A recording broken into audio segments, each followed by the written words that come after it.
You'll call somebody, text somebody, slap the shit out of somebody. Let them know that Roadium Radio is live up in this biatch. Yeah,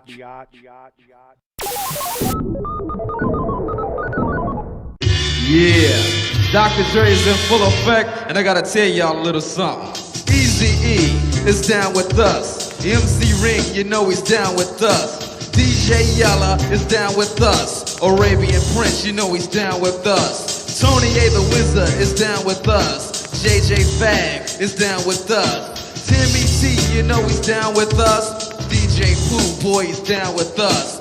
Toddy P and Spade, they're down with us. My boy Ice Cube, you know he's down with us. I like to mention, so pay attention to where I'm from, Compton, but the tapes are from the Roadium. My name is Dre, listen while I play. And by the way, I'm also down with NWA. Yo, Steve at the Roadium is down with us. Slanging funky tapes, it is a must. We're number one. Tony A. Tony A. When you're ready, go. Welcome back, everybody, to Roadium Radio episode 57. And before we get started and I introduce my guest, I want to give a quick shout out to all the beautiful, wonderful mothers out there, because today is Mother's Day. So happy Mother's Day to all of you beautiful women. Now, if you're a Mexican mother, it's crazy how you guys get two Mother's Days, okay? When it comes to Father's Day, guess what? We may get some menudo in the morning, and it's probably from the can, but we appreciate you guys. You guys are queens, and we thank you. But when it's Father's Day, do something special for us, okay? Treat your man right. Buy him a 12-pack of Modelos and a Roadium Radio t-shirt. Anyways, before that, oh yeah, I ran out of the mixtapes. So give us about 2 weeks and we're going to have more. Or you could buy the bundle for $30 on DOCUMIXERY.com. And you could buy them via download for your phone, for your laptop, for whatever. Same thing, but if you want the hard copy, give us at least 2 weeks and we'll have that. And we're also going to be repressing, I'm letting you guys know ahead of time, the first High C album that I produced with 3 songs that were not on the album. So I'll give you guys a little bit more information on that as we get closer to the release. Other than that, the GoFundMe page. I want to thank and I want to tell everyone that I appreciate everyone who has blessed us with the Chicano rap documentary GoFundMe page. We're close to 5,000 now, and it's probably a week and a half that we started it, and we're close to 5,000. Our goal was 15,000, and if we get it soon enough, we'll be able to have this documentary out in a timely manner, hopefully by this time next year. The editing is a bitch, and those of you that are into videos or filmmaking, you guys already know.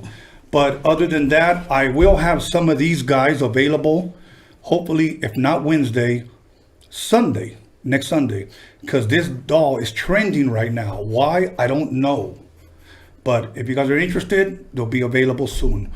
But without further ado, I would like to introduce to you guys all the way from the 805, the Rhythm, the Rebel, DJ Dominator, Triple C. Damn, yeah, what's up? See, I was trying to work it up like a kind of like a wrestling intro. Here comes the 2 guys, and you guys are walking like the bushwhackers. That's saying now we're the bushwhackers? Yeah. So how you guys doing, man? Good, man. How you doing? I'm doing good, especially after stuffing myself. What did I say? I feel like a fat, horny rat.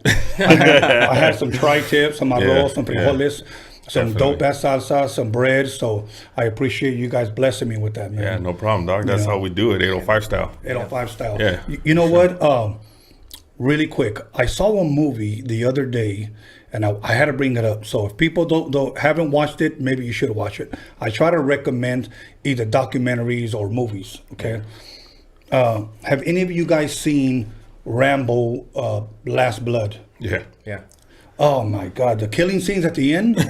Oh wait, Last Blood? No, I've seen First Blood. Yeah. Yeah. I haven't seen the last. It's the last one to all the Rambos. What year? I think it came out last year. Last year, yeah. Yeah. I haven't. It came out last year, and the killing scenes. Like, do you guys like John Wick? Yeah. Yeah. Okay. Hell yeah. Okay, you see how that motherfucker kills people? I think John Wick will actually tip his hat to Rambo. Yeah.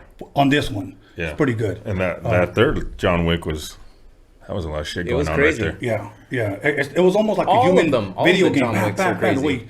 be shooting people and shit. Yeah. But Rambo's good. I recommend that. He's obviously what made this one different is because all the other ones he's involved somehow in some type of military, shit. This one he goes up against like Mexico's cartel. Yeah. Oh shit. So it's pretty good, Yeah, and that shit was dope. they don't realize that they're fucking with John Rambo.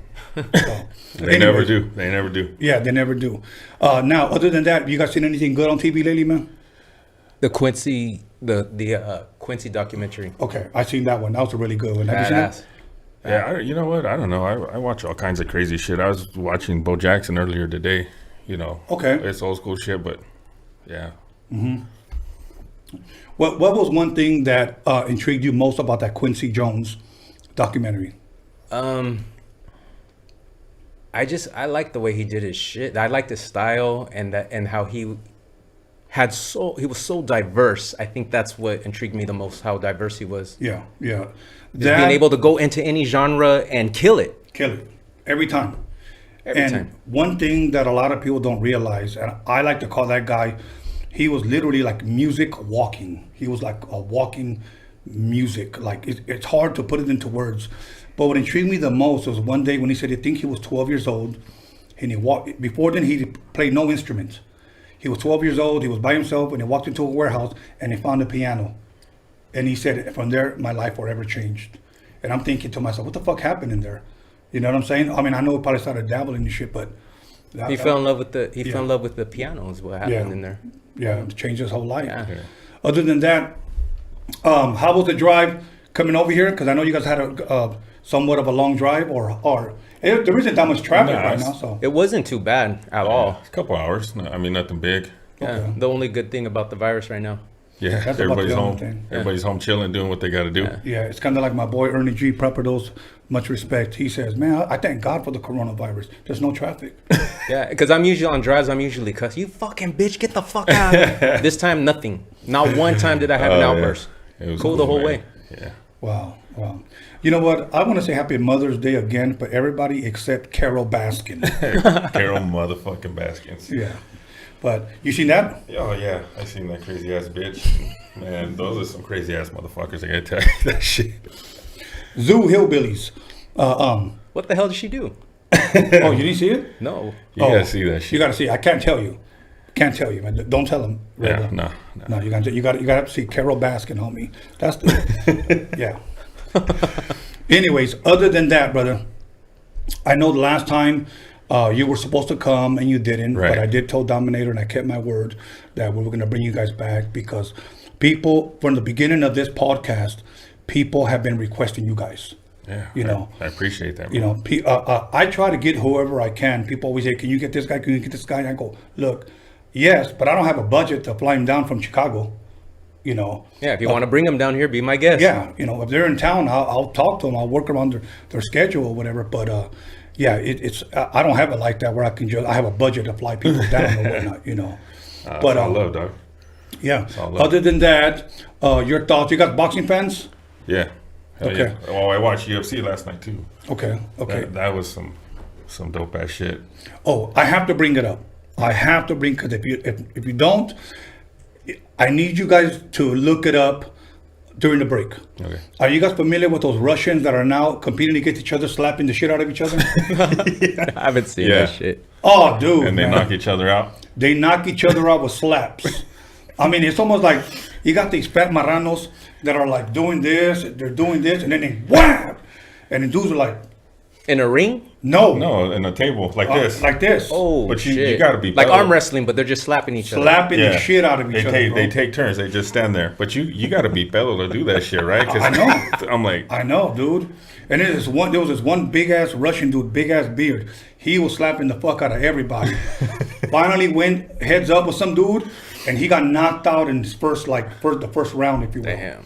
Like they were going at it, bro. Now, every time you watch it, you're like, oh shit. I mean, I thought my mom had it down. No, but nah. And then they hold the fucking table. They're like, ah. yes, bro. Yeah, yes. that shit's funny as fuck. You know how they wake them up? They got that shit, that whatever. Oh, yeah, the, yeah. the smelling salt or Yeah, whatever. and they're like, They do that? Yes. Oh, fuck. If you guys Google it, trust me. Okay. fuck that. Russian or slapping How long contest are or the whatever. rounds usually? Of what? I think it's 6 slaps apiece. But some, yeah. But some people go out in the first slap. Nah. Hey, if somebody slaps me, we're not fucking taking turns. Fuck that shit. You know, I don't know, but yeah, that was funny, man. Yeah. Other than that, I want to thank you, man, for the meat was delicious, bro. So I don't know what you did to it. I don't know what juju you put on it. Nah, I just did what we do over there. We just did basic barbecue. Did it the 805 style. Put on an open pit, and that's just how we do it, dog. But you're welcome. It was my pleasure, dog. Thank you, man. Thank you. So now I want to ask you, where are you originally from? Where were you raised? That's a good question. So when I grew up, I lived in Santa Maria till I was about 11 years old, and then, that's where I was born, and then I moved to Napomo around 12ish, and then that's like when I started getting into like the neighborhood stuff. Like Napomo's really the place that neighborhood wise where you start learning the shit on the streets. That's where really what raised me. Okay. And growing up at home, what type of music as a child would you say was played around your house? Different shit, because my dad, rest in peace. He, believe it or not, he was more into like country and shit like that. Really? Yeah. Okay. Yeah, just being from Vietnam, and mixing in that kind of deal, he was into like a lot of rock, a lot of country. And then my mom was the one, that introduced me to like the Diana Rosses, the Stevie Wonders. She was a Beatles fan, but I'd say it was always a mix of different type of music, And when I started getting older, then it was like, she introduced me to the guys and, the Janet Jacksons, Prince and stuff like that. Yeah. So definitely, yeah, my mom was a big influence of music, the type of music that we make, that I'm more into. She was a really big influence on that. Okay. And by the way, do you bump any country music, like barbecue stain on my white T-shirt or nothing, anything like that? I can't bump that shit, dog. Is that a song? I think so, right? Barbecue stain on my Yeah. white T-shirt. Barbecue stain. I don't know, no fucking See, tears. for us Mexicans, there will be frijoles stains on it. Right, no fucking tears in my beer, none of that bullshit. Yeah, you know what's funny? I was talking to a dude. He was from Texas, and he goes, "Yeah, man, you don't like country music?" And I was like, "Nah." He goes, "You don't like rancheras?" No, that's not country Yeah, music, nah. fucking dickhead. But yeah, country music. So, any brothers, sisters, man? Yeah, I got 3 brothers, Chris and Eric. They're both younger than me. It was just the 5 of us. Oh yeah. Yeah. Were you a good brother? Sometimes. Yeah. Sometimes, I was a big brother. Okay. A protector. Yeah, and fucked them up when they had to get fucked up until they got old enough, and Did they ever team up and fuck you up? No. Oh, okay. No. All good, man. Now, and what schools did you attend out there, from elementary to junior high to high school? Elementary, I went to Robert Bruce in Santa Maria, and then I went to El Camino Junior High. Shout out to all the homies from El Camino. Even though it was kind of mixed for me, I get a lot of love from, even though both cities are kind of a little bit different, but I still get a lot of love from both cities. But yeah, so El Camino for junior high, and then started Santa Maria High School. And then if you don't really know Santa Maria, it's kind of like, it's Mexicans. You know what I mean? It's all raza. That's all it is. Yeah. And so I then transferred to Arroyo Grande, because that's where kids from Nipomo went. And so when I got there, it was kind of a fucking trip, because it was like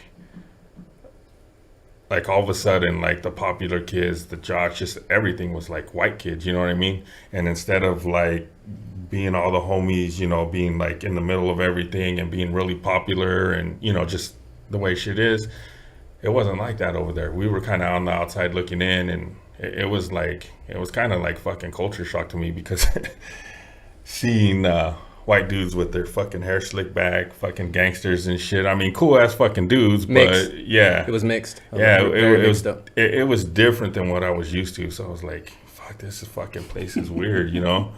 This motherfucker's like throwing up gang signs. I mean, he's got fucking blue eyes and fucking blonde hair. What the fuck's going on over here? Right. You know, and it turns out, you know, a lot of those dudes end up being homies, and really wasn't much difference. You know, they still did the same shit that we did, you know, backed up their homies, you know, not really banging their neighborhood, but just backing up their homies, you know.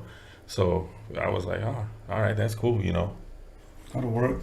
Now, I'm going to throw you guys off a little bit and ask you a weird question. In junior high, did you guys have to run the mile over there? Yeah. Yeah. Yeah. Now, let me ask you first. Were you fast at all, or were you one of those guys that jogged, walk?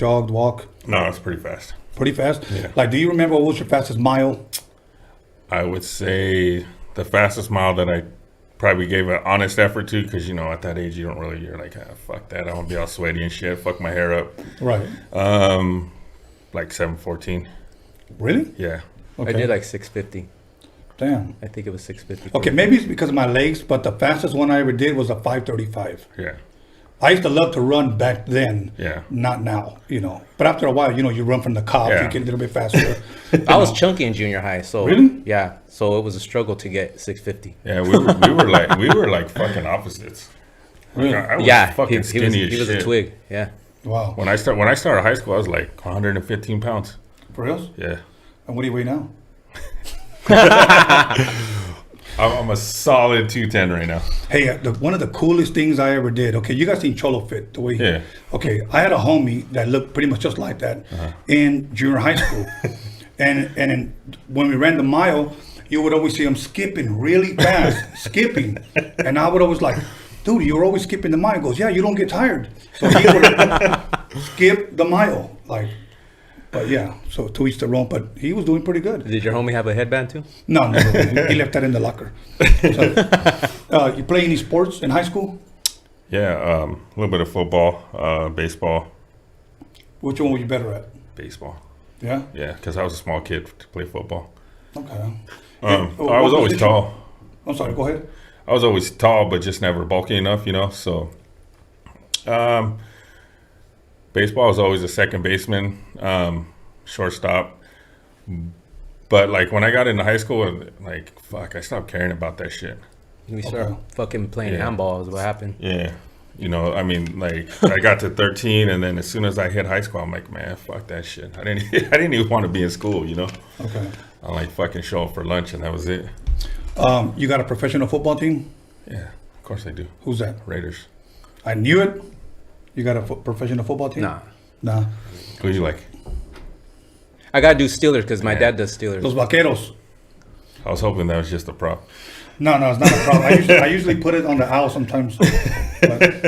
But what about baseball team? Baseball, I'm a Dodger dog. You already know what's up with that. Really? Okay. Yeah, oh yeah. Not an Oakland A's? No. Los Padres? No. See, because I like the Raiders when they were in LA. Okay. That was the draw, the LA Raiders. And then, of course, I mean, since day one, I've been a Dodger fan. You know. Now, be honest. And I know my Raider homies are going to get mad at me. But you don't think that Las Vegas Raiders sounds a little... Yeah, you know, I don't know. It's like, what did Oakland think when they came over here? You know what I mean? But LA is just hard, homie. Yeah, you can't get any better than the LA Raiders. Right. Are they really putting a los in the front of it? No, Or did you I just had to throw some dirt on it. Yeah. I mean, you know. You'll get used to it, right? Yeah, I guess. LV. Hey, just Raiders. That's how I look at it. They're Raiders. Okay. And do you guys know when that stadium opens? Doesn't it open like next year or something like that? I know it's done already. I know they should be ready for the season if there's ever going to be one. Okay. You know one thing I noticed from you guys, when you guys showed up, you guys didn't have a mask on. Do you guys wear masks? Yeah, I'll wear a mask at home and out to the stores and everything, but come on, dog. The interview. No, hey, I don't wear a mask, But I'm just wondering. There sometimes on purpose I'll throw in some dirty chonies, like with a skid mark Or a bra. Yeah, just like that, bro. And I'll tie it, you know. Right. So, Big yeah. old titty in your face. Yeah, exactly. So or just get like. Have you worn a mask at all? Yeah. Yeah. Now within the last 2 days I put on one. But one of the funniest ones I saw was some guy had a bra and one of the cuffs was his mask and he shared it with another dude. So that one was pretty good. So now share with everyone how you met this guy. Well, I mean, we knew each other before this, like I said, you know, going to I call it AG, Oro Grande, AG. Okay. Let's start from there. Do you still remember when you first met him? That I don't remember. The thing I could tell you is this motherfucker, and anybody that knows this motherfucker, used to roll around with a fucking duffel bag and a fucking boombox. Really? Yeah. And always had the fucking jams on. Always. So I don't remember exactly the first time we met, but I know that's how I associated him when they said, "Oh, hey, you know Art?" "Oh, yeah, I know Art."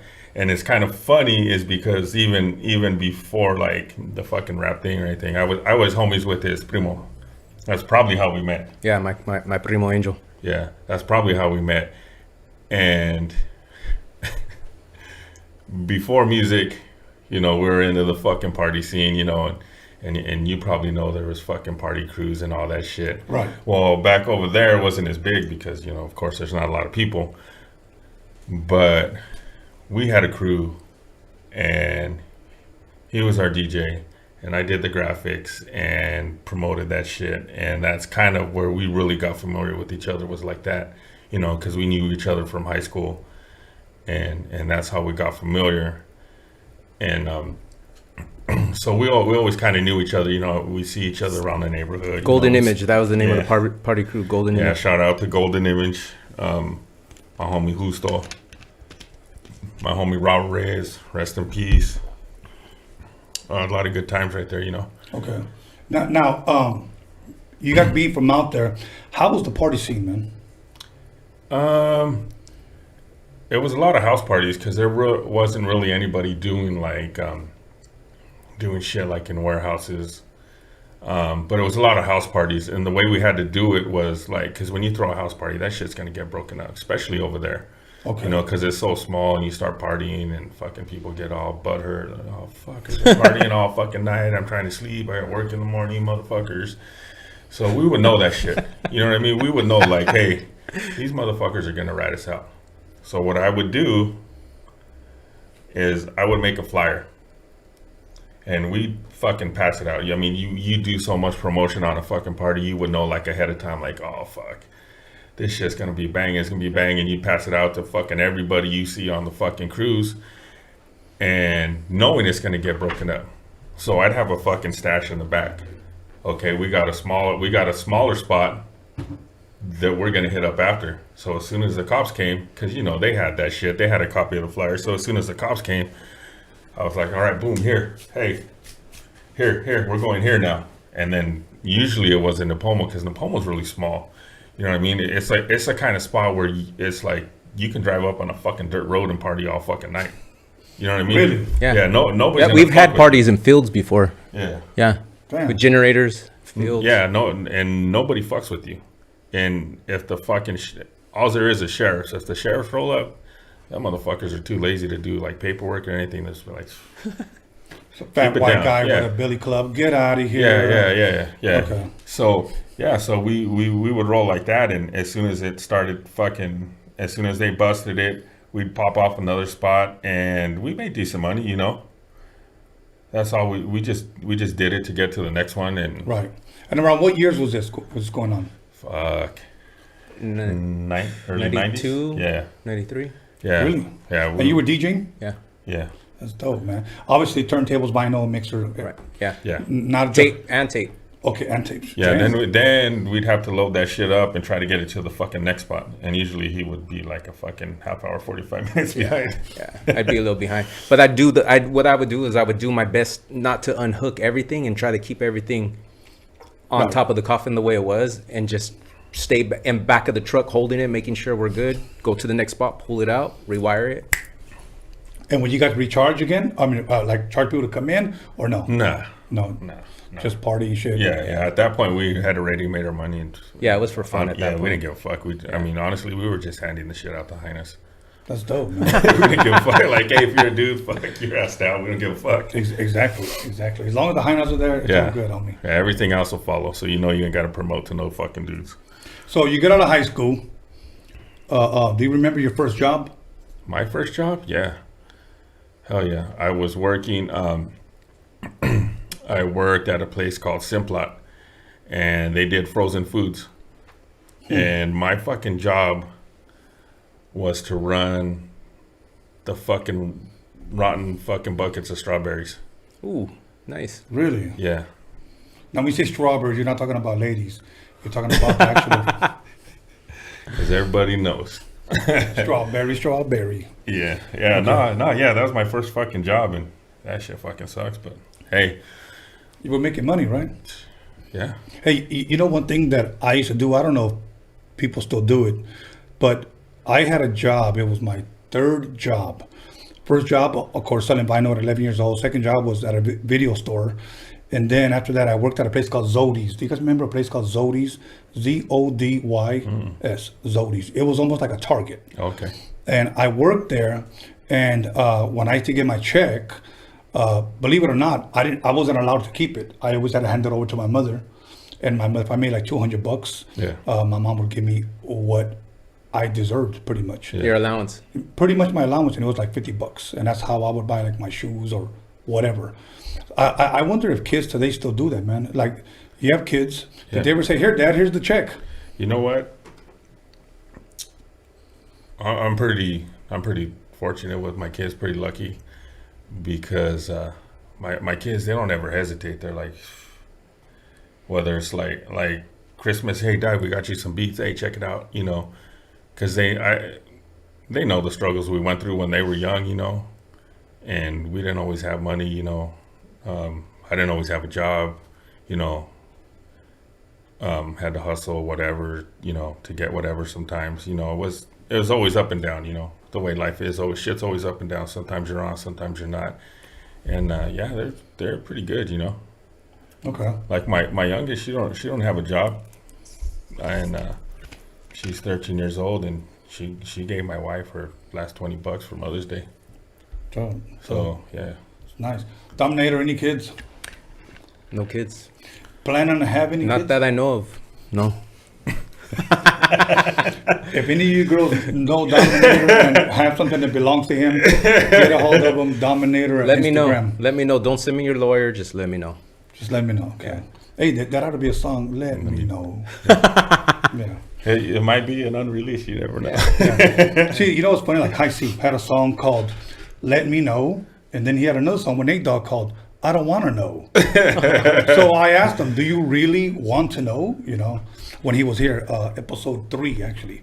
It's kind of funny. I asked him if he was Mexican because everybody always thought he was Mexican. Hi, see? Yeah. I thought he was some sort of Latino. No, I really did. He's not, but he's gonna be back on soon. But he was like, "I don't know, Tony, am I?" Because he's kind of like a little freaky. But yeah, High C's cool, man.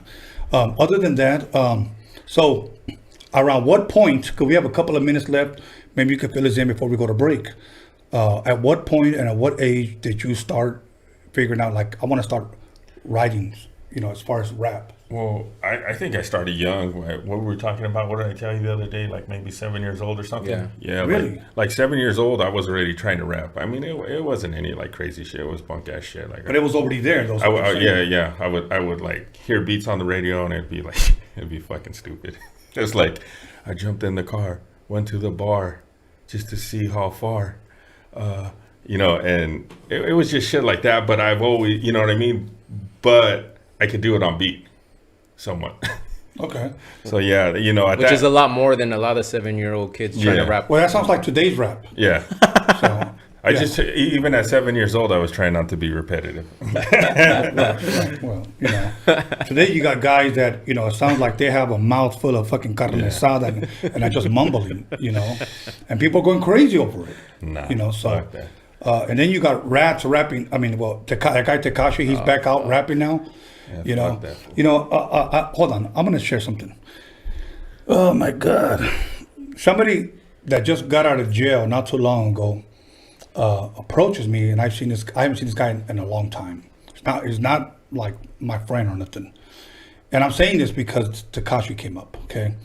Because it seems like that guy Tekashi right now is winning. Yeah. At least that's what it seems like. I want to be careful with my words. You know, he got released. You know, everybody knows he pretty much knows he snitched. Yeah. At least that's what they told us. He's out. Cool, whatever. You know, people are still supporting him. People are watching. He went live the other day on Instagram, and I guess somebody sent me his screenshot that he posted of how many people he had. Like, he had 2 million people. I seen that. But why? I mean, Yeah, I seen that. Why?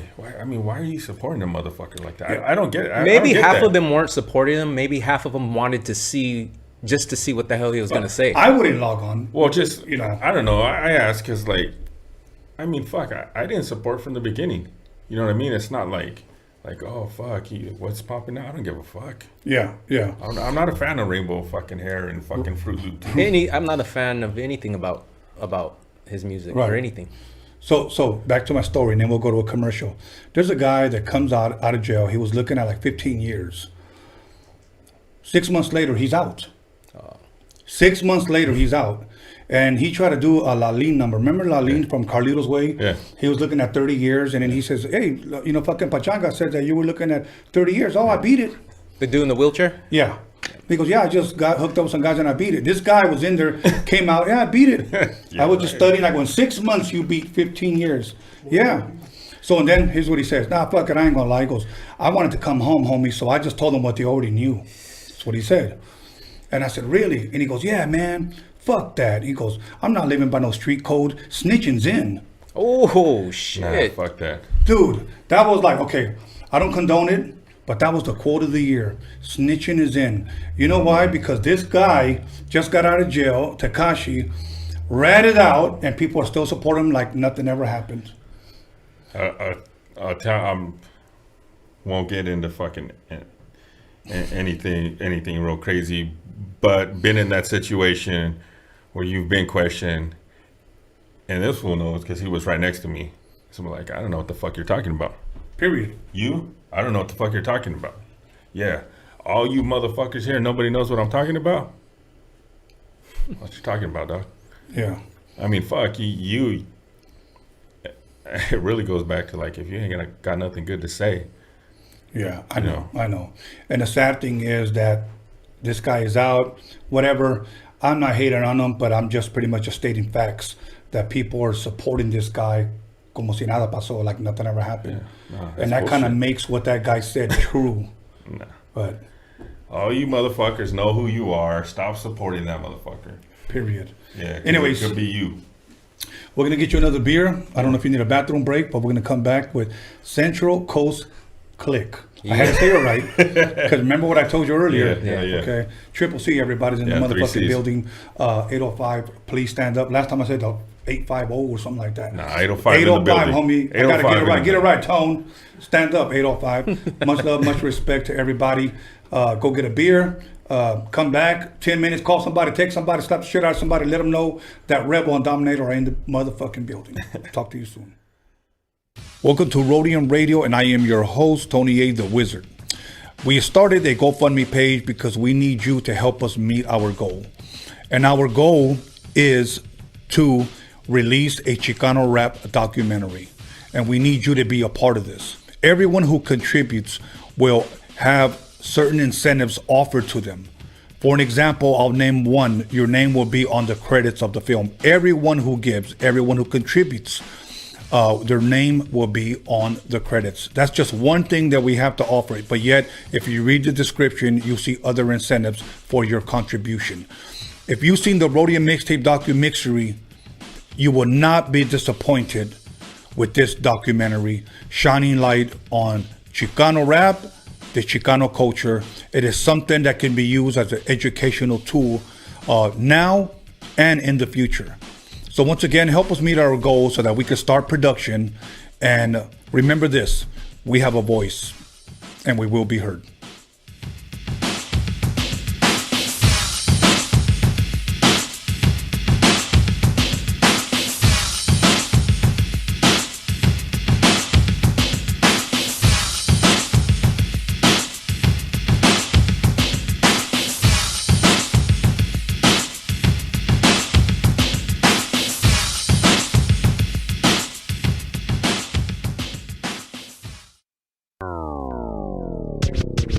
What it do, it's Mr. Little One chilling on Roadium Radio with the one and only Tony A and John motherfucking Elkins, boy. Hey, what up? It's your boy Mr. Shadow. You're watching Roadium Radio with my homeboy Tony A the Wizard.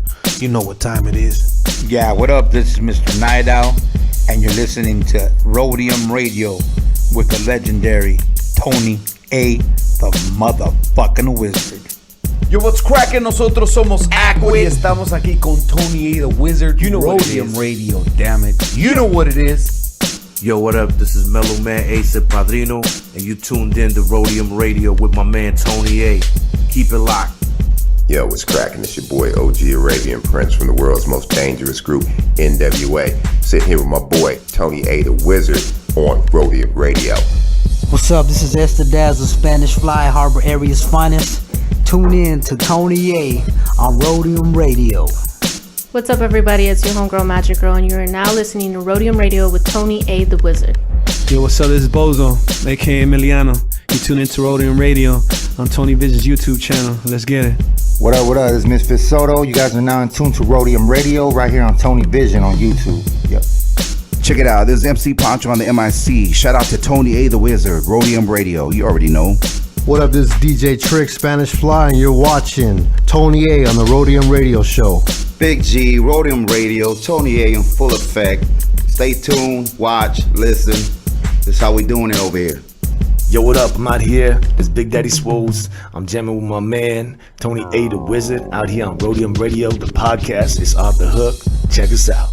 This is DJ Clientele, and you are listening to Roadium Radio with Tony A the Wizard. Yeah, this Baby Bounce here with Tony A the Wizard. You are now tuned in to the Roadium Radio. We do it for the people. You hear me? Mic check. Ernie G from Proper Dos, and I'm listening to Tony A the motherfucking Wizard on Roadium Radio. And if you don't know, you should know. What's up, everybody? This is Soren Baker. I'm the author of the book, The History of Gangster Rap, in stores now worldwide. And you're listening to Roadium Radio, hosted by Tony A. Make sure to check it out. We talk about the Roadium mixtapes. We're here, Soren Baker, Roadium Radio. Y'all, this is Rudy Gregg, and I'm chilling with Tony the Wizard on Roadium Radio. Yo, this is Daniel Jones, the D to the motherfucking G Media Clips. Here with your boy, Tony A the Wizard on the Roadium Radio Show. Hey, this is Swifty Blue. I'm right here at Roadium Radio with Tony A the Wizard. Stay tuned. It's the KAS here live on Roadium Radio with the one and only Tony A the Wizard.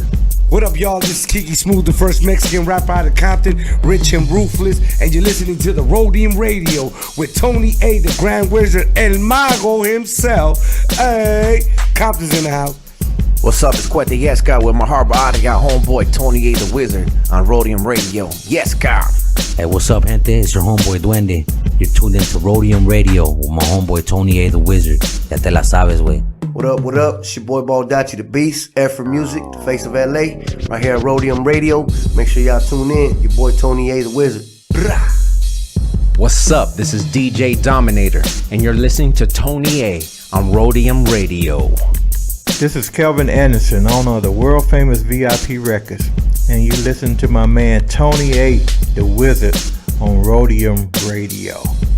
Yeah, what up? It's Lil Black, you the brown super baller, and you checking out Roadium Radio with the homeboy Tony A the Wizard.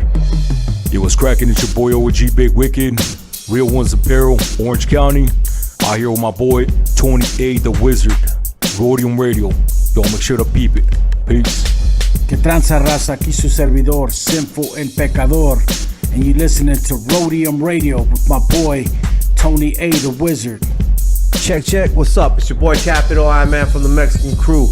And you're tuning into Roadium Radio with my boy Tony A, the Wizard. Motherfucker's a legend. Wow. What's up, y'all? This is Chris the Glove, and you're watching the Roadium Radio Show on Tony Vision on YouTube. What's up? This is Mr. D on Roadium Radio, kicking back with the homeboy, Tony A. Yo, this is Fancy the Boss. Tune in on YouTube at Roadium Radio with Tony A, the Wizard. What's up? This is Leo Farsayer, aka the Dragon, the Serpent, the Spear. I'm on Roadium Radio with my boy Tony the Wizard. Hey man, Nick B and Eric B, the Baker Boys in the house, hanging out with Roadium Radio and the one and only Tony the Wizard. Tony the Wizard, aka Kylo Ren, right here on YouTube, Sundays and Wednesdays. Tony Vision, subscribe now. Tony Vision, yeah. Boys, big baby. What's good with it? This is Old Creep, aka Jay Stompanato. I'm putting it down for Orange County on the Roadium Radio Show by West Coast legend DJ Tony A. We up and out this bitch. What's up with it, dog? It's West Coast Gilly on Roadium Radio with the legend Tony A, the Wizard on Tony Vision. You know what it is, West Coast to the fullest, believe that. What's up, everybody? This is Stefan Orior listening to Roadium Radio with Tony A, the Wizard. Yo, what up? This big MOC, Mr. Mokes MC on the Roadium Radio Show with Tony A, the Grand Wizard, baby. Let's go. Yo, what up? It's your boy Doughboy Tony. You tuned into Roadium Radio with West Coast legend Tony A, the Wizard. What up? It's your boy Lottie the G, straight out of Santa Ana, CA, and we're right here live in the mix with the West Coast legend Tony A, the Wizard on Roadium Radio, Tony Vision on YouTube. Yo, what's up, world? This is Cool 187, above the law in the building, and you tuned in to Roadium Radio with my man Tony A, the Wizard. What's up? This is Darren Vegas. You're on Roadium Radio with Tony A, the Wizard. Real West Coast hip hop history right here. Yo, what up? Sleepy Malo in the house, here at the Roadium Radio with my boy Tony A, the Wizard, giving us our voice back. One of the realest motherfuckers I know. What's up, homie? Show me Frankie Quinones, a.k.a. Creeper from Cholo P. And you're listening to Tony A, the Wizard on Roadium Radio. That's what's up right there. Hey, yo, what's up, man? It's Cujo the Savage. I'm right here with Tony A, the Wizard, Roadium Radio. Everybody stay tuned, man. It's a motherfucking hit. Yo, shout out to Roadium Radio, Tony A, the Wizard, your boy Pablo Nunez right here in the studio. Be about it, people. ¿Qué onda, muchacho? Ahí viene este Miro, King with the Black Chicken and Negrito de los Angelitos, and you're checking out that Roadium Radio with Tony A, the Wizard. ¿Qué hubo, raza? This is Wicked from the Brown Side here on Roadium Radio with Tony A, the Wizard. You know. What up? It's your homeboy Infinite TGM, chilling with Tony A, the Wizard on Roadium Radio. Make sure you guys go check that out. What up, everybody? This is Wicked Baby Doll, and I'm chilling with Tony A at Roadium Radio.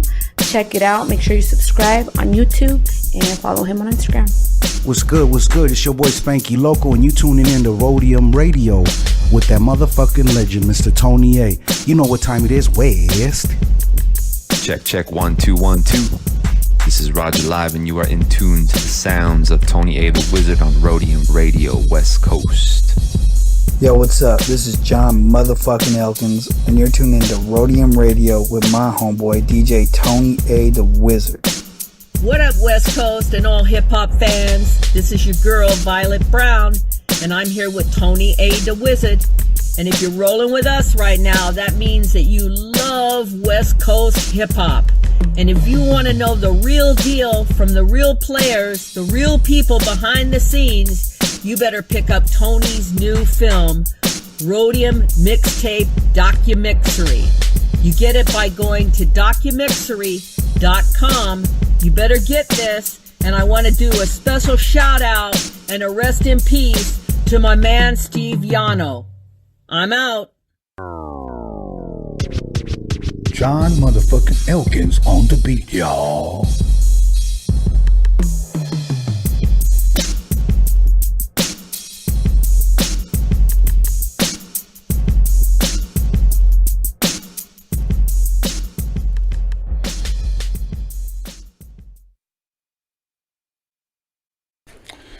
Welcome back, everybody, to episode 57 on Roadium Radio. And we're going to go ahead and jump butt naked back into it. Yeah. All right, so you were complaining that you were thankful to be out of the house now, Yeah, right? I'm thankful to be out of the motherfucking house. Now, you know, when people say, were you quarantined, really just means you were just at home. No, I really wasn't. I have a younger daughter. You know, she's gonna have a baby right now, so kind of just, you know, trying to keep it cool with that. But I mean, I kind of bullshitting, you know. Okay. I'm in and out, but you know what I mean. You kind of stuck in the same spot. I'm just used to being like fucking everywhere. You know, I'm here like fuck. I can't even count how many times that I come to LA or San Diego or fucking the Bay. It's like I'm just a person that can't fucking stay home. Same here. It's hard for me to stay home. I'm always out and about. And I know I talked to Dom about being at the gym all the time. And that's really the only thing that I really miss. So what are you doing right now? As far as the gym? Well, I still try to watch what I eat, obviously. Right. When you go to the gym, you know, my workout, I'll probably burn about 1,000 calories in a workout. I'll work out for about an hour and 15 minutes. Then I'll do some cardio, and then I'll hit the sauna or the steam room or whatever. But now I just do running, a lot of walking, running, and calisthenics, whether it be push-ups, dips, pull-ups, or whatever. The fucking burpees, huh? Yeah, you know. But I'll tell you one thing that I think is really, really good, and I think it's better than push-ups or pull-ups and dips, or not is pull-ups. I think that's the best thing that you can do, to be able to pick up your own body weight. That's how you know you got some strength. That's the only thing that I don't do, is pull-ups. I do everything else, push-ups, burpees. Yeah, like everything else except for pull-ups. I love doing pull-ups. Me and my son actually knock them out when we're about to start working on back. We'll start with some pull-ups. I'm working on that shit right now. I'm gonna ask my homie Chile. He'll fucking tell you. Well, what do they call him, Chile? That's just what we call each other. Porque tienen Chile or? No, because don't be a fucking Chile. Oh, okay. No, but you know, like, I'm trying to get there. You know what I mean? Because I was a lot heavier than what I am right now. So. Okay. Trying to get back into it, eat right, get a little healthy. But Baker's in, right? You know, you can never have enough of me, so it's all good. It's more to love. Yeah. Now, the question everybody wants to know is, how did you guys come together to start making music or start creating music together? How did that happen? Well, that's funny. I'm gonna say it. Shouts out to the homie CLS, T Dre, Deluxe. You know the homies. Like I said, Art was our DJ, Dominator. He was our DJ. When you say our DJ, who's He was our party crew DJ. Okay. You know what I mean? So, and throughout all that shit, he had always put, you know, like a good DJ put out mixtapes. And so with those mixtapes, he started putting out shit that he was doing, you know, because we had heard the CLS album, and he did some shit on that, and then he started putting out stuff that he was working on. And we had a mutual homie. His name was Justo, and Justo was like a good friend of mine, good friend of his, and he, you know, another dude into working out and shit. And he's like, hey, I'm gonna go to fucking Dominators, and I'm gonna make a mixtape of fucking old school and shit. He's all, and I'm asking if I can do a verse. And you know, and like I said, you know, since 7 years old, I've always been fucking around. I was like, hey, dog, I think I could do it, you know. Let me fucking throw down with you and shit. And he's like, I don't know, fool. I don't know, you know. And I'm like, nah, fool, for reals. I'm gonna just fucking come over, we'll fucking write something, you know, and fucking let me try to spit that shit. And of course, you know, I drop my shit down. I'm like, fuck yeah, I'm going. And funny, because it was already to a beat that he was already rapping on. Okay. It was Backstreets. Oh, yeah. Which I ended up on anyways, but I didn't use that verse. So it's cool, whatever, you know, we used to kick it and fucking cruise around in the homie Justo's Accord. And he was like, my homie Justo's like, hey, check it out, dog. This fool thinks he can rap. And I was like, he kind of put me on the spot. I was like, oh shit, this motherfucker. And he's all, this fucker, oh yeah? Let me hear it. I'm like, all right. And, you know, so I spit it, and he's like, you know, like when a fucking pit bulls kind of fucking hear something, and they're like,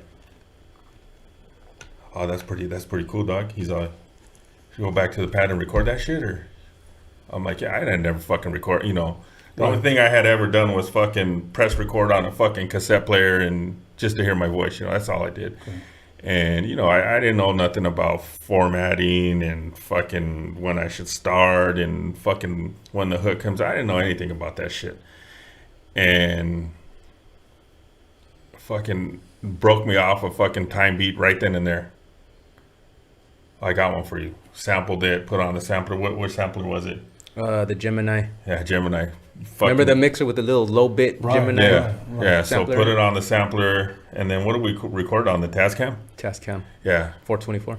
And, fucking put that shit down, and, it wasn't the cleanest verse, but it was something, and I like... It was actually pretty damn good for his first time, actually. Yeah. I was like, oh, fuck, that's... my voice, I was like, fuck. So now that's where I'm going. When you first played it back and you heard yourself, what did you think of your voice? I honestly couldn't believe that was me. I was like, fuck, I can't believe that's me. What I thought when I was 7 years old, when I was rapping my stupid ass shit, I was like, that's what I knew. You know what I mean? Like, fuck, I knew that could be me. And I knew it wasn't polished, but I knew like that's me. That's what I mean? Like that's what I want to do. That's where I want to be. Okay. And then like I said, like my dad being like a Vietnam dude and being into country, he was like, man, keep that shit for your ears and your ears only. I don't want to hear that shit, and I was like, all right, that's how my dad was, he was always a tough dude on me. Okay. I'm the firstborn, so he was always, tough on me, but I was always the kind of kid that pushed back, so I'm like, yeah, fuck that, I'm gonna do me, I'm gonna do me, I'm gonna do me, I'm gonna do me, and so we just kept working on stuff. Like I would go to this fool's pad, I would show up with like fucking Memorex, fucking cassettes, like a fucking 5-pack. Hey, I brought you some fucking tapes, and I'd be like, I'm out of tapes, dog, and the only tapes we could use are metal tapes. I didn't like using the high bias tapes. I liked metal tapes, so I'd say, we're out, dog, or I'm gonna have to start cutting into erasing other people's shit. So I need some tapes. And I was like, I mean, fuck, I just, I got that bug. Like, I just want to be in the fucking studio. I mean, it wasn't even a fucking studio. It was just his room with a mic that we held and a fucking nylon over it. And we had to hold the fucking nylon in place as a popper. And we would just hold, like, fuck, I just wanted to be there. Hey, I called this fucker early, 8 in the morning. And if anybody knows Dom, he's not a fucking morning person. But if you know me, I wake up at the fucking crack of dawn. I'm like, what's up, fool? I'm fucking ready. I'm going to fucking walk over there right now. So you guys lived kind of close? No. No, it was a mission. It was a mission. I didn't give a fuck. I'm like, hey. What was it, like a freaking 40-minute walk? Yeah. I'm like, I don't give a fuck. Hey, I'll pick up some natural ice. I got a little bit of weed. We'll fucking kick it. And we would be there for fucking all day. Now I'm going to ask Dom now. Do you remember that day when he first came over and dropped his first verse? I do. Okay. And what were your thoughts on it? Or share your side of your experience of that. Do you remember calling me out though? Yeah, I do actually. I remember I told him I wanted to hear him. Because he said he could do it, and I wanted to hear that shit. I'm that kind of person, you know what I mean? I was embarrassed. But he did it. He was a little timid, but it was his first time rapping in front of someone. So I the thing about my ears, I can see through all that shit. If there's something even a little bit there, I'll pick it up like that. Right. And I heard it and I thought, damn, not bad for his first time. Because my first time was terrible, dog. Yeah. You know what I mean? I kept having to do shit over and over again till I was even okay. I'm one of those people that I work on shit till I get it right. But he already kind of had a little bit of a natural sound there. And his voice sounded good. It didn't sound like he was trying to make it sound like a certain way, because a lot of us, when we start, we imitate people that we dig. Right. A lot of us do. A lot of us artists do. So we're imitating, and sometimes it takes you maybe about a year and a half or so before you find your voice where you're not pushing to sound like your favorite rapper. Right. You're you, and he kind of already had him already without. I'm sure he had influences. Right. To me, it sounded like I was reading off a fucking piece of paper. Right. No. But he was on beat. See, and that's big. That's huge. Yeah. I mean, I didn't know. And then, I mean, honestly, he's been there, like, and fucking led me through, like, musically led me through all that shit. You know what I mean? Okay. Like, look, Rebel, this is how you fucking, I guess I already had a name already, huh? Yeah. Yeah, that's where I was going. Okay, next. so if people don't know that shit, because I was a travieso and, you know, always in the streets, I would go tag by myself. And that's what I would put down. You know what I mean? Because I was by myself. And that's what I would tag in our streets. So probably none of the homies know, but now they know, like, hey, fucking Rebel was tagging up our shit. But yeah, you know, fucking that's how my name came up, was Rebel. Okay, because I always did shit on my own. And at the time, like I said, he was moving in another direction, doing other things with other people. But because we were homies, he was just working with me, you know what I mean? And kind of was guiding me, like, hey Rebel, this is how you format that. You know, it's gonna come in right here. Hey, maybe you should twist it a little bit and say it like this, because he's always had that ear. You know what I mean? He's always had that ear, like, of what it should sound like. I mean, to me, the way he taught me was kind of like the way that Dre would teach Snoop. You know, like, hey, say it like this. Hey, you're gonna come in right here like this. You know, he's always been that type of person for me. Okay. So yeah. And when you heard that and you liked it, did you guys think at all maybe we could just do it together at the time? Not at first. No, we just, you know what? I just enjoyed recording him because he was one of the few people that came through and was doing it, you know, well, close to being. And to be honest, I mean, the shit that he was already doing was fucking dope. I mean, he was already working with people that were already had fucking skills. And to me, I was just like fucking reading shit off the paper that I wrote. And, you know, I wasn't really established. I didn't, you know what I mean? I didn't really have a direction. I was just making music. So to me, there wasn't no plans like, oh, fuck yeah, I'm going to be a group with Dom. We can do this. It was just like, I'm just going to show up and make music. As long as he'll fucking let me show up, as long as he keeps telling me fucking, you know, come over, and he doesn't say, get the fuck out of here, we're tired of your shit, I'm going to show up. Okay. Now, you know what, just for the record, because last time you were here, somebody in the comments said something like, they weren't the only ones doing that out in the 805. There was other groups. I remember, nobody ever said that you guys were the only ones. No. Yeah, no. Okay, and we didn't say we were the first either. We said in our area. Right. Meaning not the whole entire 805 area, meaning the Central Coast, the area that we live in. That's what but I mean, I tell you what, if we didn't know him at the time, we're probably friends with them now. We're probably homies now. And, you know, shout out to the homie Joe, aka Joe. He knew him before I did it. But as far as I knew, Joe was the first one that was putting shit out for the 805.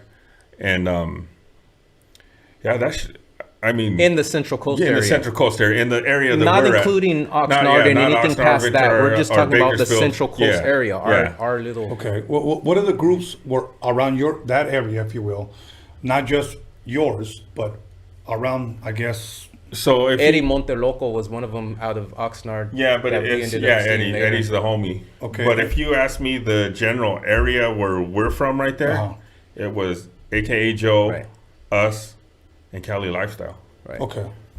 And that was the other thing when I was making music, like T, Deluxe, they were always over there. And never hesitated on, like, when I was doing music, and this was before, like, we said, hey, let's do an album or anything. We're just doing, you know, like I said, he was just, hey, let's try this, hey, let's do that. And fucking T and Deluxe were always like, hey, let me get down on that, hey, fuck yeah, hey, can you spit on this, you know? It was never like, oh, fuck these fools, you know? Ever since day one, fucking T and Deluxe always had my back. And it's like, they never, like it was like they were happy to see somebody new come out, you know, and kind of like, you know, put it down in the same way that they were putting down. And he's talking about already after they were already popping. Yeah, they were already established. You know, because sometimes people will start popping and then, you know, they don't want to really work with a lot of people after that. Yeah, to me, that was like, fuck. So now, at what point, Dom, share with us, and then I want you to pretty much ride the coattail and add to what he's saying. As far as at what point did you realize, okay, maybe we could do something together? After recording him a few times, maybe 3 or 4 verses, right? Yeah. Maybe about 3 or 4 verses. Yeah, we worked on a couple. I had this beat that I spit on, and I think the song was called Female Dogs. I believe that was the first one, right? Female Dogs. Female Dogs was like one of the first beats, which is on our second album. That is a fucking crazy track. And I'm not just saying that like what we talked about. I'm just saying like the fucking process we went through. Okay. So I had worked on that. I did a verse, and then I had hooked up a hook using scratches. You know, they used to scratch little phrases into the hook. I had done something like that, and I had already been working on the production already, and I was like, fuck, man, I don't want to do this whole fucking track by myself. I could have, but I didn't want to hear my voice on the whole fucking song by myself. Wow. And I remember he came to record on something else. I don't remember what he had ideas that, and I told him, hey, you want to get down on one of these tracks that I'm working on? And he goes, play it. Let me hear it. I do remember going through vinyl and saying, and you know, we're going back and forth, you know, hey, fucking try Easy, you know, try this, try that. And, you know, we tried a few things before it was finalized, but yeah, I remember that process of just fucking digging through the crates. And I mean, fuck that if you've ever had the chance to fucking create music and dig through crates, and yeah, it ain't get no better than that. Yeah, it doesn't. Well, I had that beat cracking. He came through. Uh-huh. He agreed to put a verse on it, and once he had put that verse on there, and I was like, fuck, we fucking sound dope together. I didn't even know who fucking Odyssey was, to be honest. Well, I'm sorry. Well, I didn't know who Odyssey was. Okay. Oh yeah, that's the group that we sampled for that track. Was the Okay. Odyssey joint. Okay, and then again, how did it come about? Like, let's do an album together. Okay, so I don't ever think there was a time where we were like, let's do an album.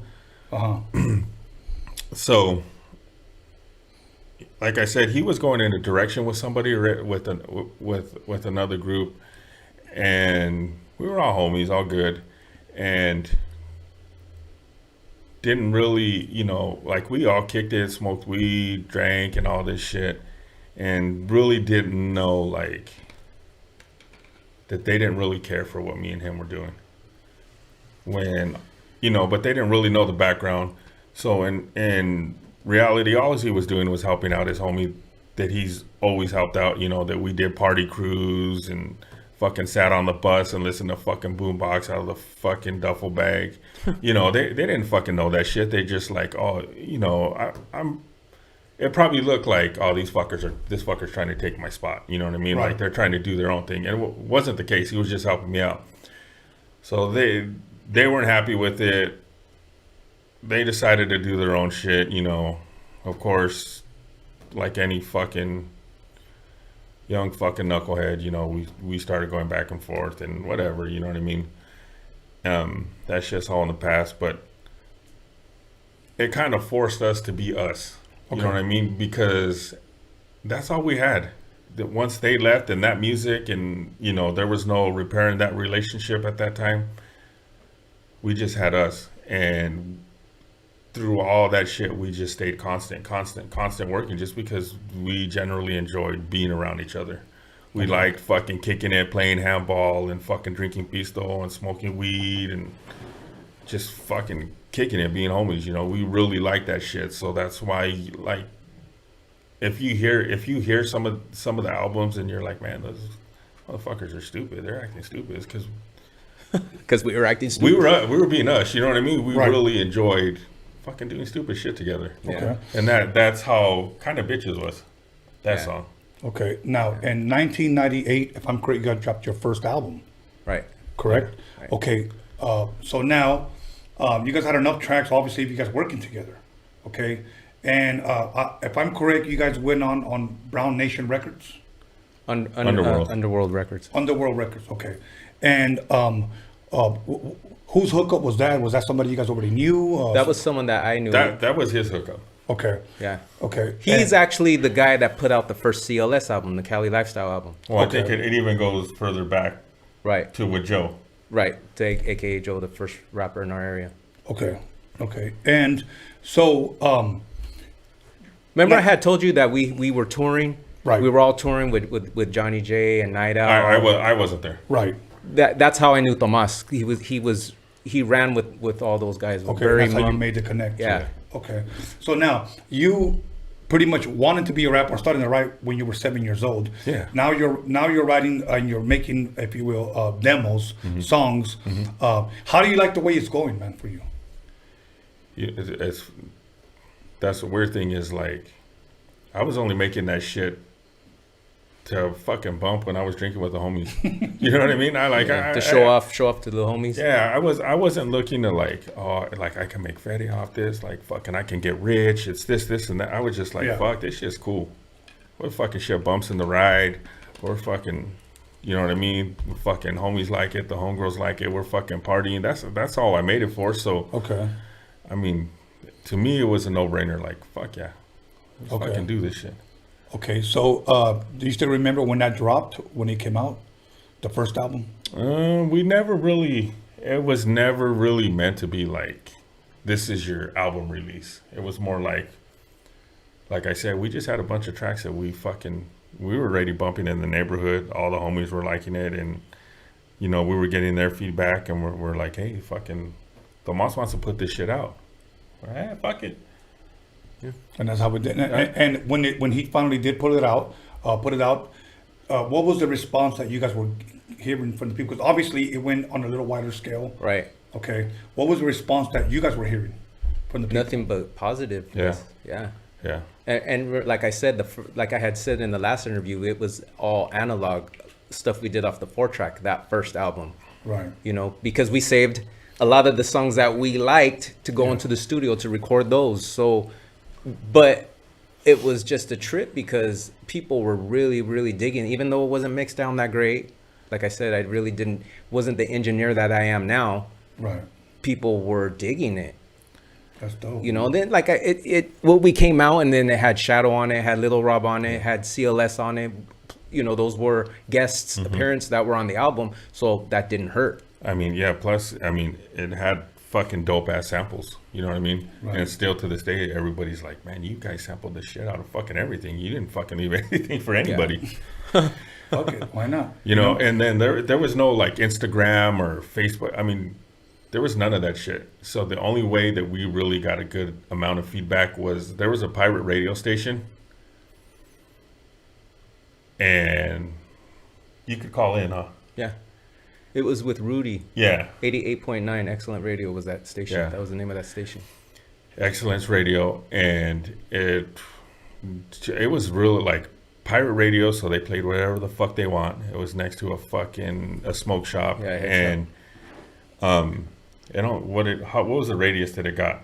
Like maybe just the city limits? Yeah, something like that. And we were getting people calling, yeah, that shit's fucking dope. Fuck yeah, that shit's dope. And we just kept, after that, we're like, fuck yeah, we just never looked back. Do you remember your first show as far as performing these songs? Oh, yeah. Can you share a little bit about that? Well, I think, like, we always did, like, house parties. You know, the first time I really performed was at my homie Ray's house party. We had this song called Party of the Year. And if you're from Nipas, you know Party of the Year because my brother Chris, motherfucker, promoted the shit out of it. Like, he let everybody record that shit, fucking dubbed it for everybody before it even came out. So by the time we heard it, it was a little bit faster. Yeah. Slightly faster and fucking shh. Yeah. But yeah, so like someone was taking a shower in the background. Right. So my homie's Ray's house party, that's the first time we performed. And Party of the Year was just like, it was just a bunch of samples. You know, kind of like a little mega mix. Yeah. Okay. The break parts. Yeah. Off all the songs, like the intros. You know, there's a little break part at the beginning of the song. Yeah. So that was the first time, and it was a fucking dope mix of like we just sat down, I think, for a couple hours, and let's fucking use that, let's use this, let's use that, and that's how we did shit. But yeah, that was our first time. But our real first performance was at Ventura Theater. Ventura with War. Okay. And I'll never forget that shit because we were nervous as a motherfucker, and of course we're drinking, you know, trying to fucking calm the nerves down. Okay, I'm ready. And then we do our thing. we're like, oh fuck, that fucking sucked. We fucking sucked. There's a whole fucking theater here. What the fuck are we doing here? And the fucking lead singer from War comes out. Lonnie Jordan. Yeah, fucking Lonnie comes out and he's like, you guys are fucking dope.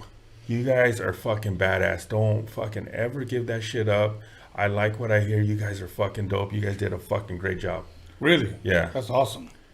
And I'm like a big fan of that motherfucker. Yeah. I mean, still to this day, he sings his ass off. You know what I mean? So to hear that from him, I was like, fuck, really? You know, because to me, I was still that kid just reading off a piece of paper. I didn't fucking know any better.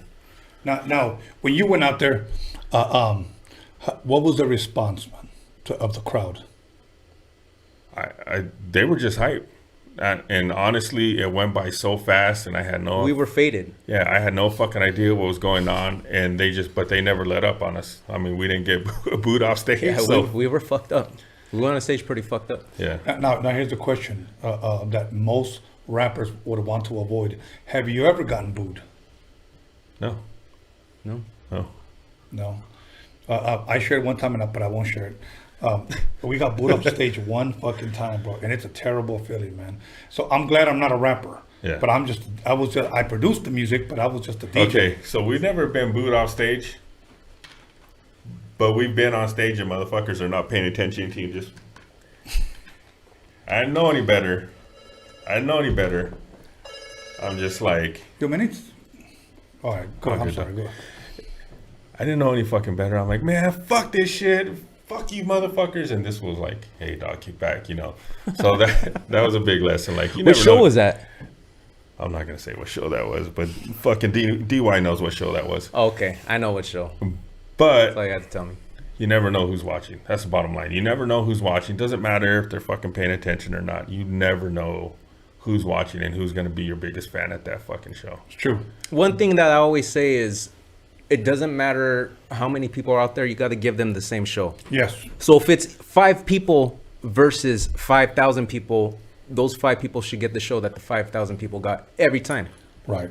Yeah, but I was just a young, dumb motherfucker. And I was like... That's why I was telling you to kick back. You know, I'm like, yeah, fuck these motherfuckers. They're not paying attention to me. Yeah, no. Wow, you know, it's funny because one time, I won't mention the rapper, he let us know. When I say let us know, we were with Quick, Second Tenant, High C, AMG. We were doing shows, and we happened to be in the same city. And this rapper told us, he said, "Hey man, I'm performing at this one club. Do you guys want to come down?" And this was like early '90s. And we said, "Oh, all right, I'll let the guys know and I'll see what's up." I just barely met this guy, and when we got there, like this was a big club, probably fit about 500 people, 600 people, and there might have been about 30 people there to go see him. What made his night was we all showed up. Yeah. And I remember Quick went up to him and I told him, he said, "Hey man, you want us to go up on stage with you?" And he was like, "Are you serious?" And he was like, "Yeah, we'll go up on stage with you. We'll rock it. Fuck it. We'll rock the show with you." And we all performed and we gave those 30 people a time of their life, bro. And this is at the height of all of our first albums, bro. Because our albums dropped all the same year. And that made like his fucking night. And everybody who showed up, who didn't want to show up to see that one guy, those 30 people got a show, bro. To be able to say, you know, I paid $10 and I got to see Quick, Second to None, AMG, and you know. Hey, and those were all fucking badass albums too. Yeah. I mean, that was shit that we fucking were like, fuck. That's I mean, I remember hearing fucking Tonight, like, what the fuck is that? Yeah. Motherfucker. That beat. Yes. Fuck. Yes. And you know what? I got my SP1200 here, and I have all those floppy disks, bro. The exact floppy disks that Quick used to make this first album. The drum kits? The samples, everything. Everything. All in song mode, all in segment. All I got to do is just load it up, press load, press play, put it in song mode, press play, and you'll hear Tonight. Oh, shit. You'll hear Born and Raised in Compton, More Than a Player, More Like a Band, like all that shit, bro. So, I like all that shit. But other than that, we're going to go ahead and take a break, and we're going to come back. We're going to talk about the release of your second album. Yeah. Third album, and go from there. Yeah. And where can people get a hold of you? I think your Instagram's popping up. What can we expect? Is there another album? I know you dropped an album last time you came. You sang a song for us. What was that one song you did? Your Love Is Bomb. Dominator. Yeah. See, I don't have that tongue thing. That's why I've never been. Well, I do have the tongue thing, but it's not for rapping. It's for a different gift. Damn, don't matter. Tongue game. Anyways, the pearl tongue, homie. The tongue game. Anyways, everybody, go ahead. I'm gonna start drinking now. Okay. So if you didn't think I was funny yet, I'm gonna get funnier. So give us 10 minutes. We're gonna come back. So make sure you call somebody, text somebody, page somebody. If you still got a beeper, pay somebody, MySpace somebody, or slap the shit out of somebody and let them know that Rebel DJ Dominator's in the motherfucking building. Come back with some patrones and modelos. So happy Mother's Day. Yeah, that's what's up. 10 minutes. Happy Mother Day, Mom.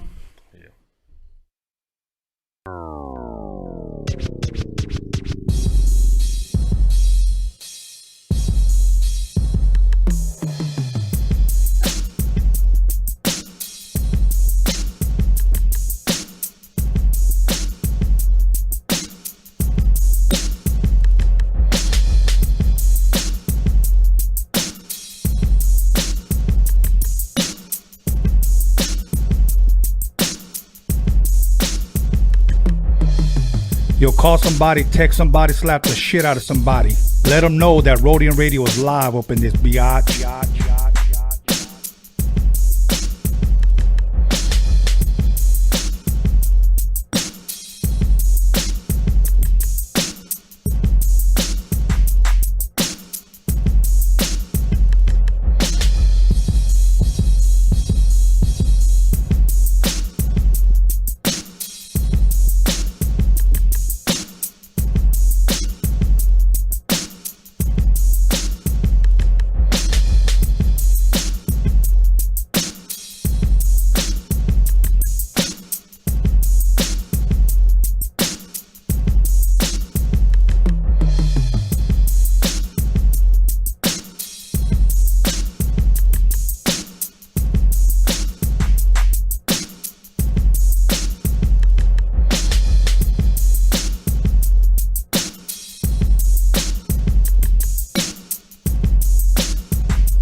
Alonzo, you ready? Yeah, I'm ready. You ready? Yeah, I'm ready. You sure? Motherfucker, I'm ready. Goddamn.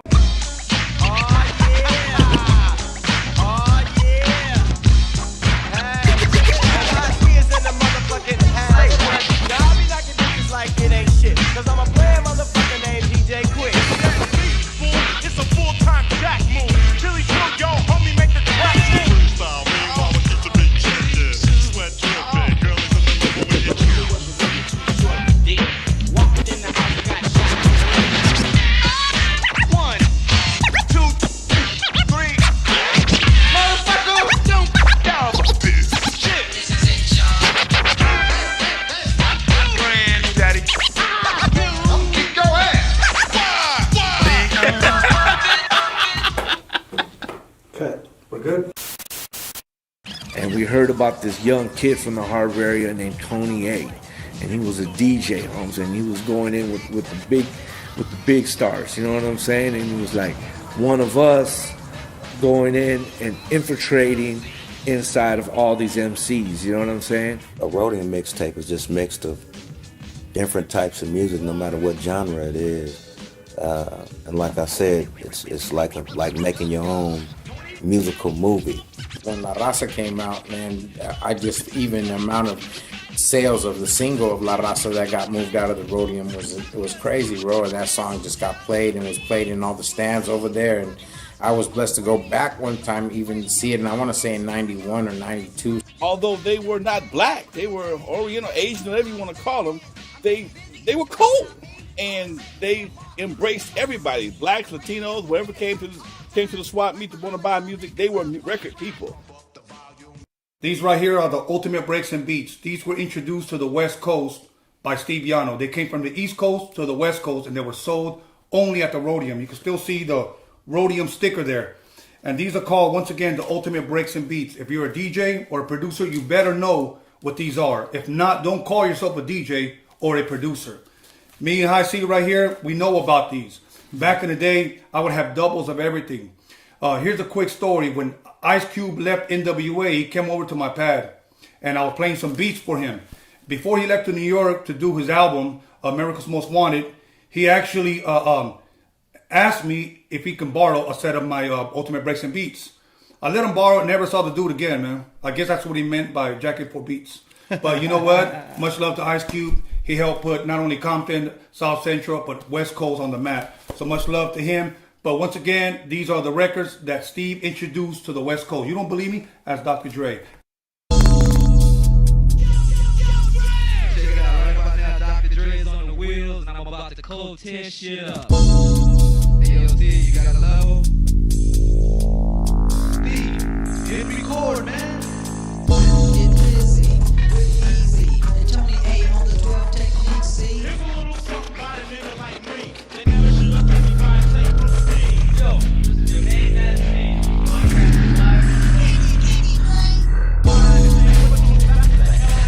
You don't like Tony A, well, fuck. I'm rocking shit at the Roadium.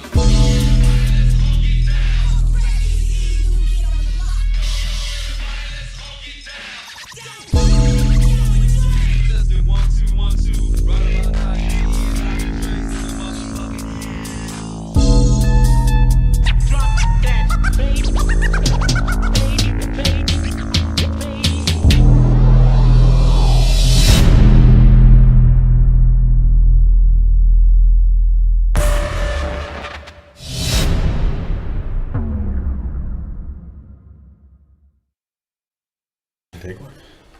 All right, everybody, welcome back to Roadium Radio episode 57, and I got my Patron out and my beer.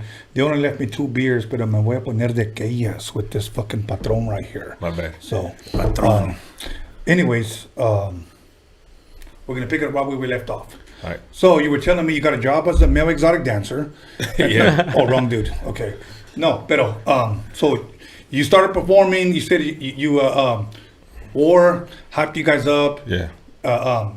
I know that must have been great encouragement, bro. Yeah. You know, to get a great encouragement like that.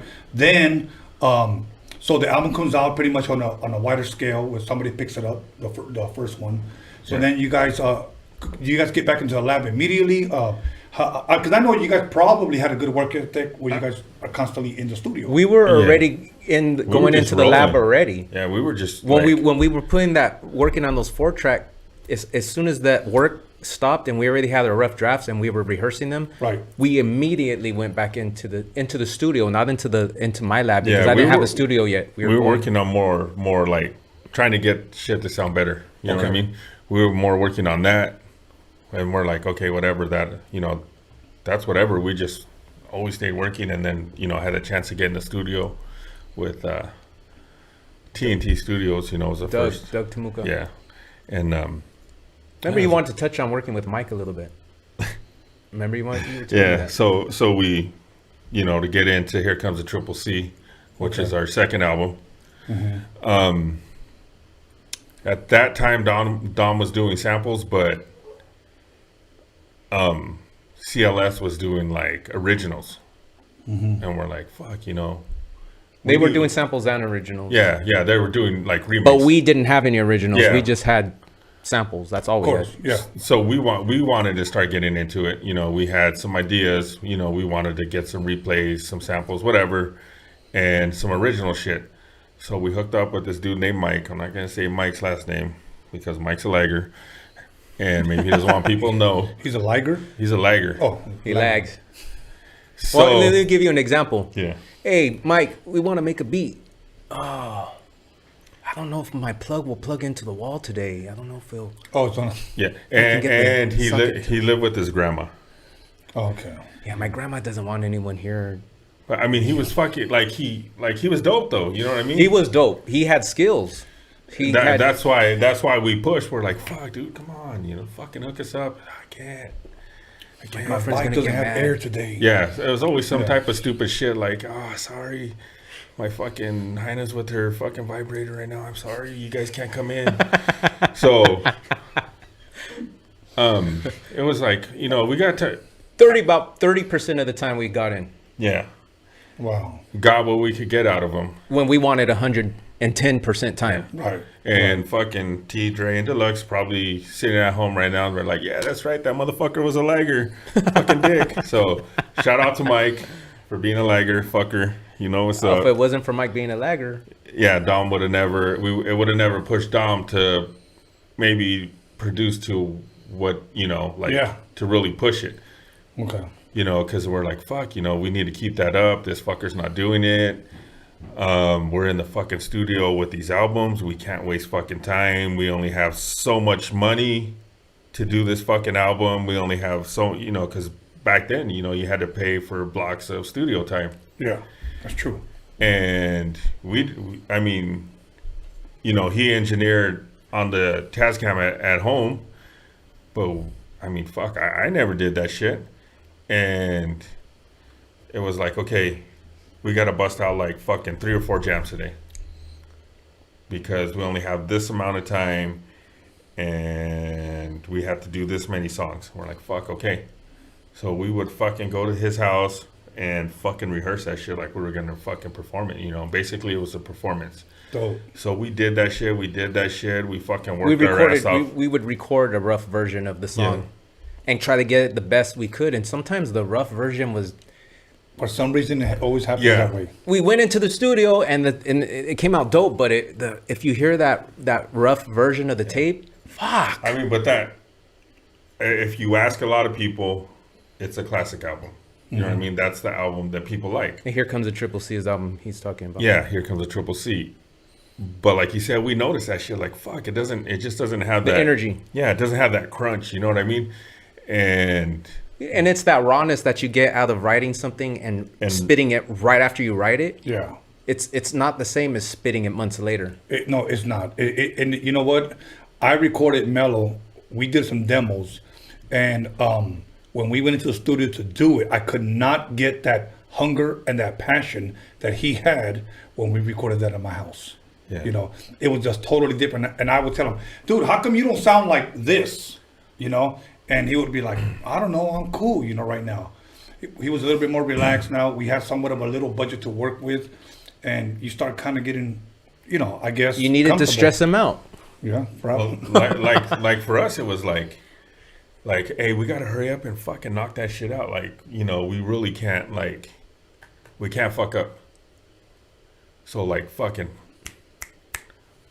bust it, you know, and fuck, we lost that shit. Like, we lost a little bit of what we knew, what we had heard already. Yes. So that no one else really noticed. No, but we did. sure the fuck did. The Triple C. That's dope, man. Now, were you guys thinking of other names beforehand? As far as Central Coast Clique? Honestly, we never even thought of names. We were just doing shit. He was Rebel. I was he was DJ Dominator. I was Rebel, and it was actually working on music. Yeah, it was actually T. Dre from CLS. He was like, "Fuck, that's it. You guys are Triple C, Central Coast Clique." You know, because they were already saying that shit. Yeah, you know, Central Coast Clique. Da da da da da. And they were saying that on our songs. Yeah, they had already named us before they even told us. Yeah, wow, basically.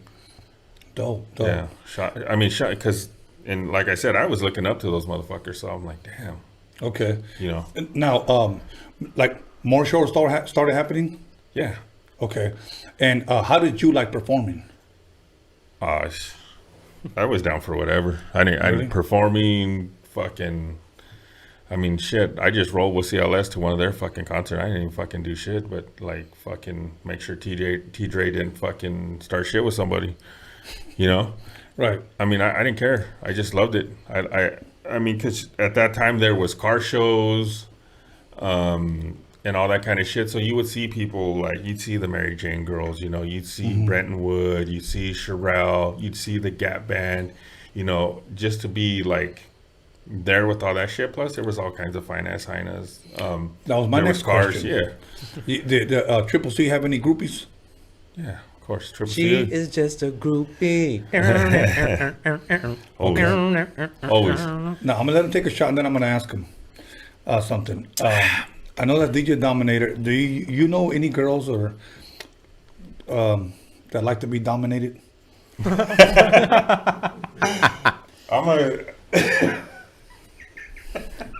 He has something up his sleeve already. Nah, I'm not gonna say nothing. Yeah, don't say I ain't it. got nothing good to say. Come on, nah, we talked about that earlier, dog. I ain't got nothing good to say. But yeah, Okay. hey, We always had fun. All right. We always had fun. Okay, so if any girls have anything that belongs to him, please hit him up on DJ Dominator on Instagram. Yeah, I'd like to know that. nah, keep that shit to yourself. Well, I asked you guys, or anything you guys don't want to talk about? No, that's cool. We talk about it. Just keep, we'll talk about it. I don't care. if you got something to share, and it's Keep like it that, yeah. All good, brother. All good. So here comes the Triple C comes out, and then that was 1999, and in 2000, the Masterpiece. Okay. Yeah. Okay. No. So I got it wrong? 805 Family. Yeah, 805 Family. But that was more of a compilation, if I'm correct. I mean, it was just shit like, so if I wasn't on the track, I was probably still there and still probably part of it.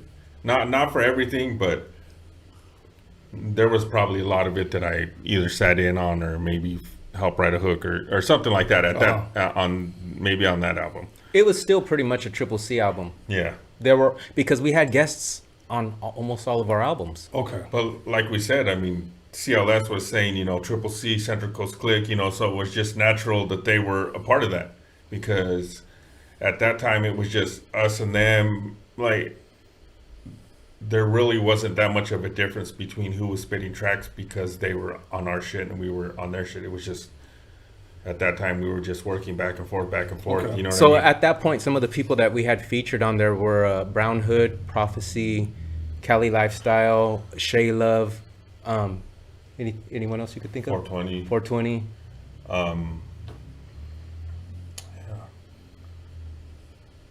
Yeah, I think. And Sarah S. Sarah S. Yeah, Sarah S. Actually, was that's one of the something I biggest- wanted to get into during the interview. I wanted to talk about her being our first female vocalist. Let's talk about it right now. Go ahead. She was our first female vocalist. I actually met her through one of my homegirls. She had heard the Curb. My homegirl heard the Curb, and I was like,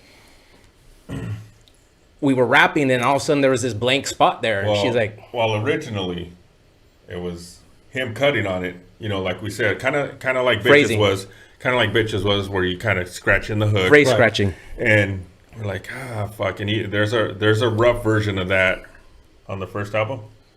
Oh yeah. Over so with a different beat. Yeah, with a different beat, but there's a rough version of it, and that's kind of what we did. And then, like always, fucking Dom's not satisfied, and you show up the next day and it's fucking changed, and you're like, okay. So it was that, and we were looking for a singer. We were. I mean, we had heard of a homie maybe in the hood that can do it. We tried to scratch different shit in. We tried writing shit, and it didn't fucking sound right. Right. And until, like he said, you got her hookup, right? Well, yeah, my homegirl had heard it, and she's like, you gonna finish this song? I go, we need a female vocalist for this. Bro. And she goes, I know a girl. And I was like, oh God, here we go again, man. Another chick that's gonna come and, you know what I mean? Yeah, because we had no success. Yeah, we had been through that already a few times. A few girls came and just sound like cats, mating and. Yeah, sounded like a yak. Remember, she gave me her number. Remember Ace Ventura, doing the yak? Yeah. But, she gave me her number. I called her. She came through. I showed her the track. She wrote something, and I was like, "Oh shit!" Gave me chills. Yeah, because we knew we had a badass track, and we're like, "Fuck!" It's just. I had sampled what was it? Do you remember what it was? It was For the Curve. Fuck, I got a bad memory. It was Yarborough People. Yeah. Okay. Wrapped Around Your Finger. Have you heard that one? Wrapped Around Your Finger? Almost sounds like some loose end shit. I had sampled that, and we had laced it up with some drums, and then she sang on it, and I was like, holy shit, we found our singer. So I threw another track up, and she wrote for it right then and there, sang it, and then this fucker came the next day. I go, I gotta show you something. He said, this fucker came over. I remember being there when she sang it. No. Not The Curb. Oh, what was it that she sang? It was something else. You want another shot, brother? I'm trying to get you blitzed. I haven't finished this one yet. Go ahead. Not yet. So, I remember... You were there when you know what? You were there when we did the studio recording. Because we were at Downs. Yeah. Kilos. And yeah. Remember that? Yeah. That's when we recorded her studio version of it. Yeah. What's up, Down? If you don't know, we go way back with Down too. What's up, homie? I remember this. I always used to like to, I still to this day like to fuck with people. If you know me, I like to fuck with motherfuckers, and I can keep a straight face, and you can't tell if I'm fucking around or not. And she went in there and spit her shit, and it sounded dope. I was like, fuck yeah, finally. You know what I mean? We got what we wanted. She came out of the fucking booth. He turns to me and looks and said, what do you think? And what I say? Fucking sucks, dog. I mean, that's just how I looked at him. I go, "You're a dick." Yeah, because she killed it. She killed it. She killed it. Her face dropped, and I'm like, "Nah, I'm just fucking with you." That shit was dope. It was sick. You know, and that's kind of always been our relationship with her. You know what I mean? So we've always been like, you know what I mean, kind of like picking on her a little bit. You know, she's the first lady at Triple C, though. Yeah. Okay.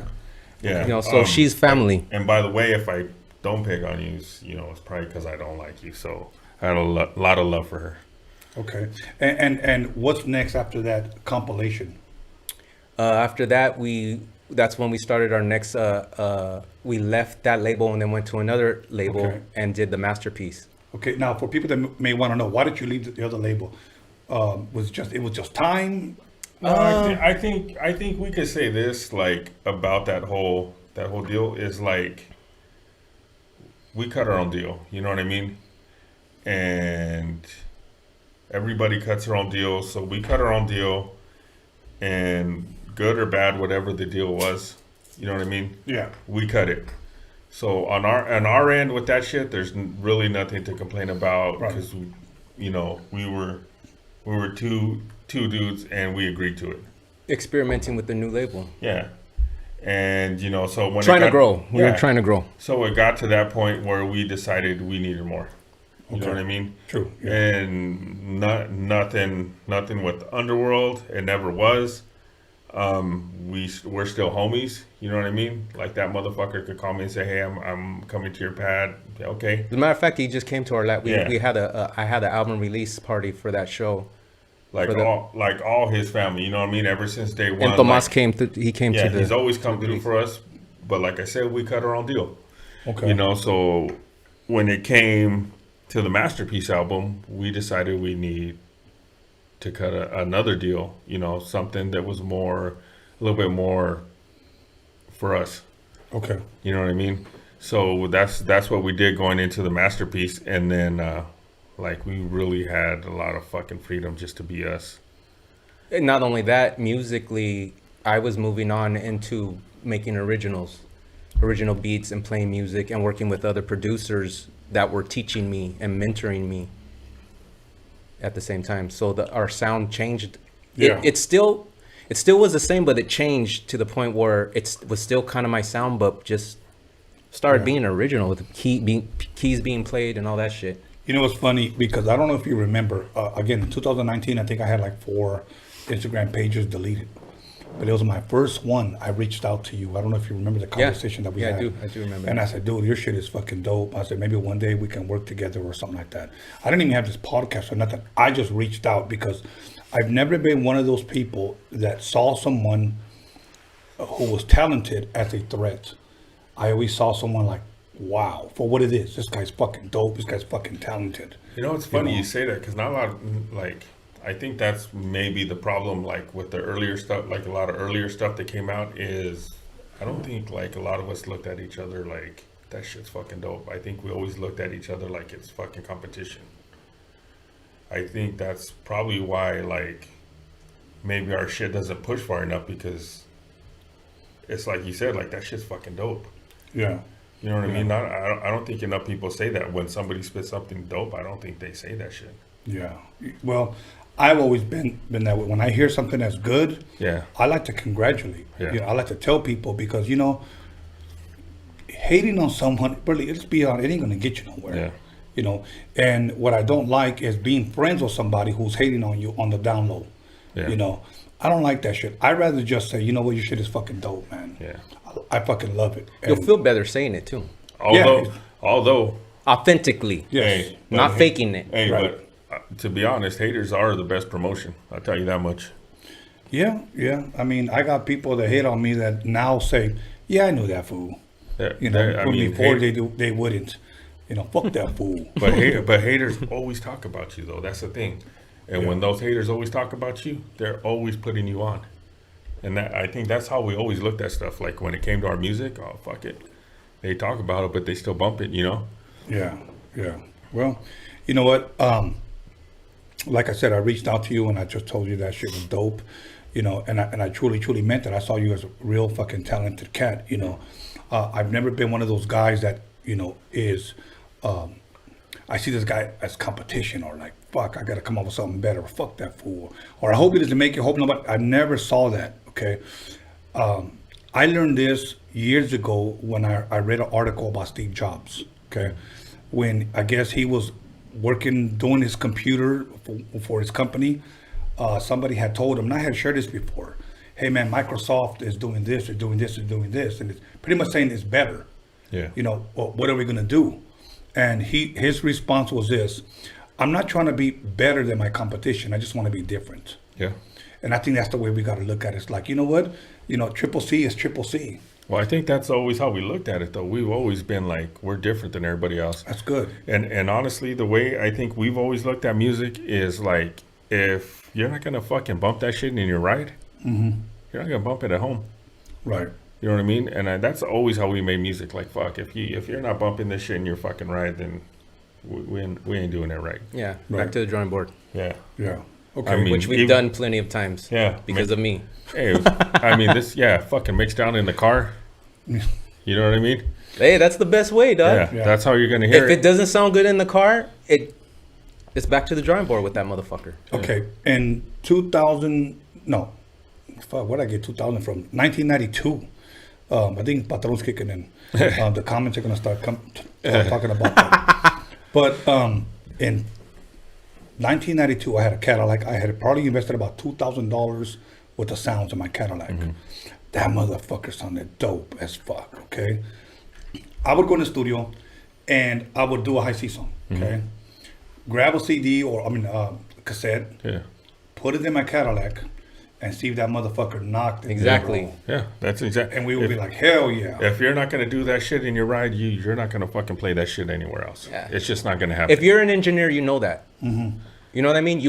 If you don't know that, then I'm telling you. Right. Okay. And if you don't get it right off the fucking bat, you're not gonna catch it. Right. Right. So that album drops. For what album would you say you guys did the most shows off of, or was it always consistently? That's a hard one. I'll let you take that. I don't know. You know what? We did a lot of shows off the Masterpiece, and we did a lot of shows off of Here Comes a Triple C. Okay. I'll tell you this much: Here Comes a Triple C was a grind, because there wasn't like, hey, put this on my page. Hey, listen to this. No, that shit was like going to promoters, the homie Tomas going to promoters. Hey, let them perform one song, and of course we'd perform like 2 or 3. But it was always at everywhere we went with that first album. Hey, let us get on. Let us get on. Let us get on. And Tomas would have that persistence to say, come on, come on, come on, come on, come on. Hey, go. And he would just push us, you know what I mean? Go. Fuck him, go. And then from there, we'd fucking perform. We'd sell our CDs. You know what I mean? We'd be out there with the people, and motherfuckers just took to us. We were learning. Yeah. At the same time, we were learning. Yeah. Wow. But they just took to us, you know? Yes. So who was on that CD? Do you remember who was on that CD? About some of the same people, right? Kim. That's when Kim Kaiser was on. We had her on there. We had Sarah S on there. Mhm. Prophecy was on that CD. Of course. The Masterpiece. CLS. Oh, Masterpiece? Yeah. CLS. Oscar Snow. Oscar Snow, that's right. That was a big one. Production-wise, Daryl Dawes had. That was one of my mentors that actually helped me. His name was Daryl Dawes. Yeah. And he had helped me starting to learn keys, and he helped me starting to with harmonies. Okay. Learning to sing harmonies and shit to do with your vocals, you know, all that fun stuff. And he was a weed smoking motherfucker. A weed smoking motherfucker. Now we say weed smoking motherfucker. Can you give me an example of a weed smoking motherfucker? Yeah, weed. All day, every day. Like if you're a badass blind musician, This motherfucker is a weed smoking motherfucker. So if Are you a weed smoking motherfucker? Yeah, of course. Oh, damn. You know what? That's one thing I wanted to talk about during this interview. Actually, I want to bring that up. Let's talk right now. Weed This smoke- motherfucker can be high as fuck. As a matter of fact, he has to be high as fuck when he starts to write. Yeah. And very functionable, and just throws it down after he's high. I'm like, how the fuck did you come up with that shit while you were high, dog? Because when I get high, I look at the machine, and technically it takes away I'm not Superman no more when I'm high. You don't see the Matrix? No more Matrix, dog. I see a bunch of lights. I don't know what the fuck to do with the machine, and my ideas turn into fucking mush, dog. It's nothing. I can't functionally be creative when I'm high. Nah, I'm like, I took the red and the blue pill. This I'm in motherfucker the will zone. get high and just and go in the vocal booth, and I've tried recording when I'm high. I'll forget the way the pattern was supposed to go, and it just, dog, me being high and trying to create. Yeah. But this motherfucker right here is creatively, him and Crazy Boy, they're both like that. Yeah. Crazy What up, Boy's Crazy like that Boy? too. Now, Yeah. did you get high when you did the tri-tip? Maybe. Okay. That means yes. Okay. He was high as fuck when he did the tri-tip. Did it taste good? It tastes very delicious, bro. Then, yeah. It tastes very delicious. I almost. Yeah, it was. That didn't sound right Then right yeah, now. yeah. Just to inform you guys of Yeah, that. whatever. I slapped it on the grill. Fucking, it was tasty. All No, right. you're burying Okay. yourself in a hole. But that doesn't even sound right. You're Yeah, burying what's up? yourself in a hole. Whatever. It is what it is. It is what it is. So but the Spits out, tri-tip dog. was fucking bomb. But you know what? I need to tell people. You guys actually even brought me a marinated frozen Yeah. tri-tip. The homie Sam hooked you up with Yes, the sir. marinated. Sam, thank you very much, Yeah. brother. That's Wow. a homie right there. That's awesome. Always hooks it up. He's one of the dudes that came with us, and the homie Shorty, Jason Murphy, is also one of the dudes that came with us. Whenever I want to get away, because I think, where would I drive? To Santa Maria? Is that where I would go Yeah. to meet you guys? Yeah. Okay. One day, me and my boy John will probably go up there and just chill and get a room and have you guys come down and fucking party or whatever, just to kind of get away, have a weekend of just relax. Because I'll tell you what, doing what we've been going through, whether it's shirts, whether it's CDs, whether it's downloads, whether it's website, or whether it's making calls to scheduling people, like I didn't know everything that this whole shit was going to entail, you know. So sometimes you just kind of need to get away. It's work. So yeah, it really is. The hardest part is when people want to reschedule, when people cancel, and a lot of times people request artists that I've already had booked. Like, when are you going to get this guy? When are you going to get that? And I had major artists that I've already canceled because of this Corona shit. So we had to shuffle, people around to keep the show going. So I hope you guys appreciate it. So, no, we do. No, well, I'm talking to them. We do too, though. Gracias, bro. I'm happy to be here. Yes. Well, I'm happy you're out of the house. Yeah. Hey, and when you're that way, you shoot over there, and we'll do it all again. Yeah, no, that's what he was saying. He said, Yeah. "Man, Tony, we're bringing Tony. It'd be dope He's if gotta you have were the to get real it right deal. off the grill." Yeah. Yes. Do you guys have any Triple C groupies hang out with you guys over this? Like when I go? I'll let D take care of that shit. Okay. But he didn't answer my question. I'm gonna ask him when the cameras are off. Fair. So, anyways, Another Way, 2002. 2002, Another Way. Talk to me about that album. Wait. Before we go any further on the masterpiece, yes, we did have a major feature that we both look forward to. Oh, that's right, Michael Cooper. Okay. From Confunction. Yeah. Remember, I touched up on that a little bit last time on the last interview. Yeah, and the reason I bring that up because after that, he featured us on a compilation they did on his album. Yeah. No shit. Yeah. No, on his album. It wasn't a compilation. It was his album. Yeah, but and it came out on a compilation. Do you remember that song "Too Tight" from Confunction? Some right, some wrong. He did a 2000 remix to it? Yeah. He did a 2000 remix to that song. Can you sing that again? Some right, some wrong. Too tight, too strong. Too tight. I like that. All in the hole again. There you go. All in the hole again. All in the hole. That's dope, man. That's dope. So, 2002, Another Way. You want to share a little bit about that? Yeah, Another Way was like, if you were ever lucky to kind of sit in on the process of how we go through or what we go through, and I'm sure going back to way back in the day, his mom could probably tell you, like, what the fuck are you guys doing? You know, it's a process, and we fucking let loose. You know what I mean? There's no holding back. I mean, if we want to act stupid, we get stupid. If we want to be loud, we get loud. We really try to push like just what our limits are. You know what I mean? I mean, not that they're like fucking huge limits, but we went left field on that. Yeah, we really like went in a fucking crazy angle on that shit. How do you feel about that album, Doug?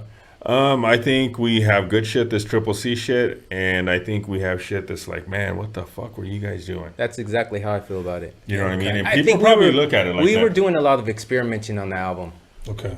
At that time, you know, so some of it we ventured out and we were doing like a little bit of hip hop shit, a little bit of commercial shit, and we weren't really doing the But we did have classic G shit. Yeah, we did. Shout out to fucking Cisco, and I mean that. Clique One. Yeah, Clique was on One. there. Crazy Boy was on there. Yeah, I mean, and the homie Kaz. I mean, we did some G shit, but we definitely did some shit that wasn't our normal. You know what I mean? Like, put it this way, Tony. I feel like I'm going to take that album and strip it and recreate some of it over again. Okay.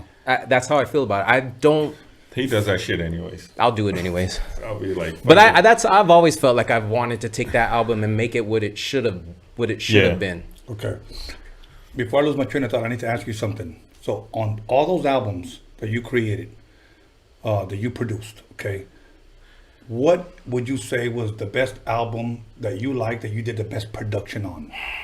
If you had to choose one album. Out of the Triple C albums? Yeah. Triple C albums that you would say, if I'm correct, you would say like, this, I like this album because I believe I did the best production on it. I want to say masterpiece. Yeah. Because sonically, my ear was already and mixed down wise. And then we were lucky enough on that album to have Vicious with us too. Right, Vicious Man Funk out of San Diego. So I think production-wise, like you're like, you got to keep up with Exactly, Vicious. exactly, because that motherfucker's fucking Yeah, dope. he's Okay. dope. So now let me ask you. I'll come back to you in another question. Is out of all those records that we just mentioned, all those albums, which one is your favorite? You know what? Honestly, you got to pick one. I'm twisting your arm live. Honestly, I'm gonna say I like the shit that really not a lot of people fucking Gracias. not a lot of people got to hear. I can't say that it's an album. I'm gonna say it's probably our unreleased shit because we did some fucking war shit that was fucking dope. Really? Yeah. But Are you talking about the shit we haven't released yet? Or are you talking about the I'm saying- in-betweens? I'm saying the in-betweens that we didn't really put on an album. Like between Underground for Life and Here Comes a Triple C. I think we had some dope shit at that time that maybe not a lot of people heard that if you're only from here. You know what I mean? So it didn't come out this way.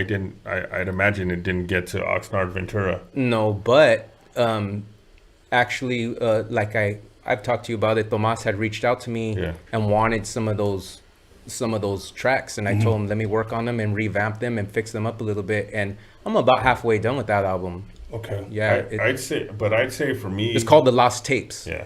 Okay. I'd say the funnest album, even though it was some fucking weird shit, was Another Way, because I think it trained me to be a little bit more vocal, like just to have a little bit more range in what I do. Okay. Your favorite album out of all of them? Out of all of them? Now, I know we talked about production side, but let's look at now the vocal side, the lyrics.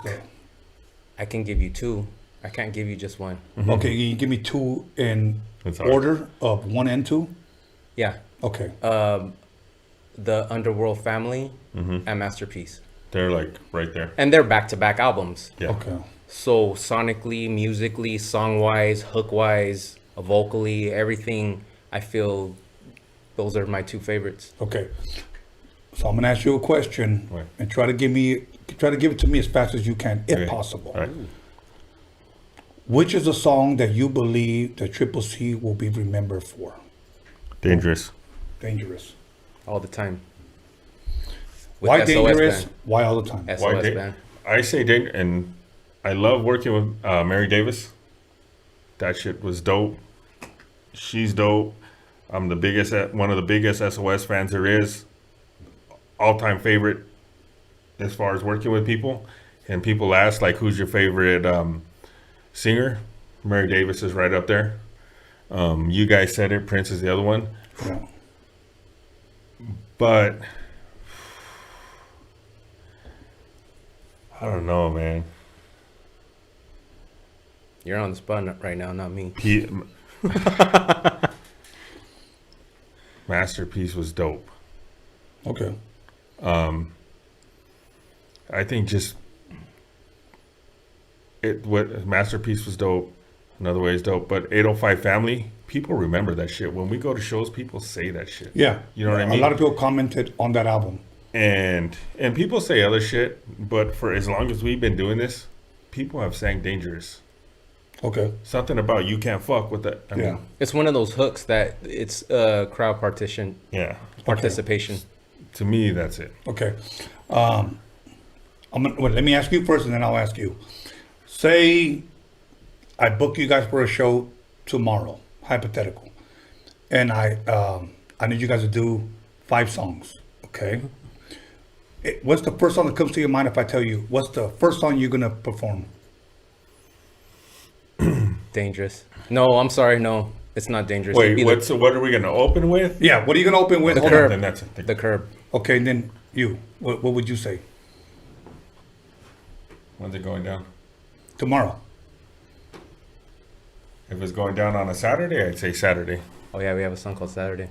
Okay, now What's the last song? Dangerous. Yeah, always dangerous. We always perform that last.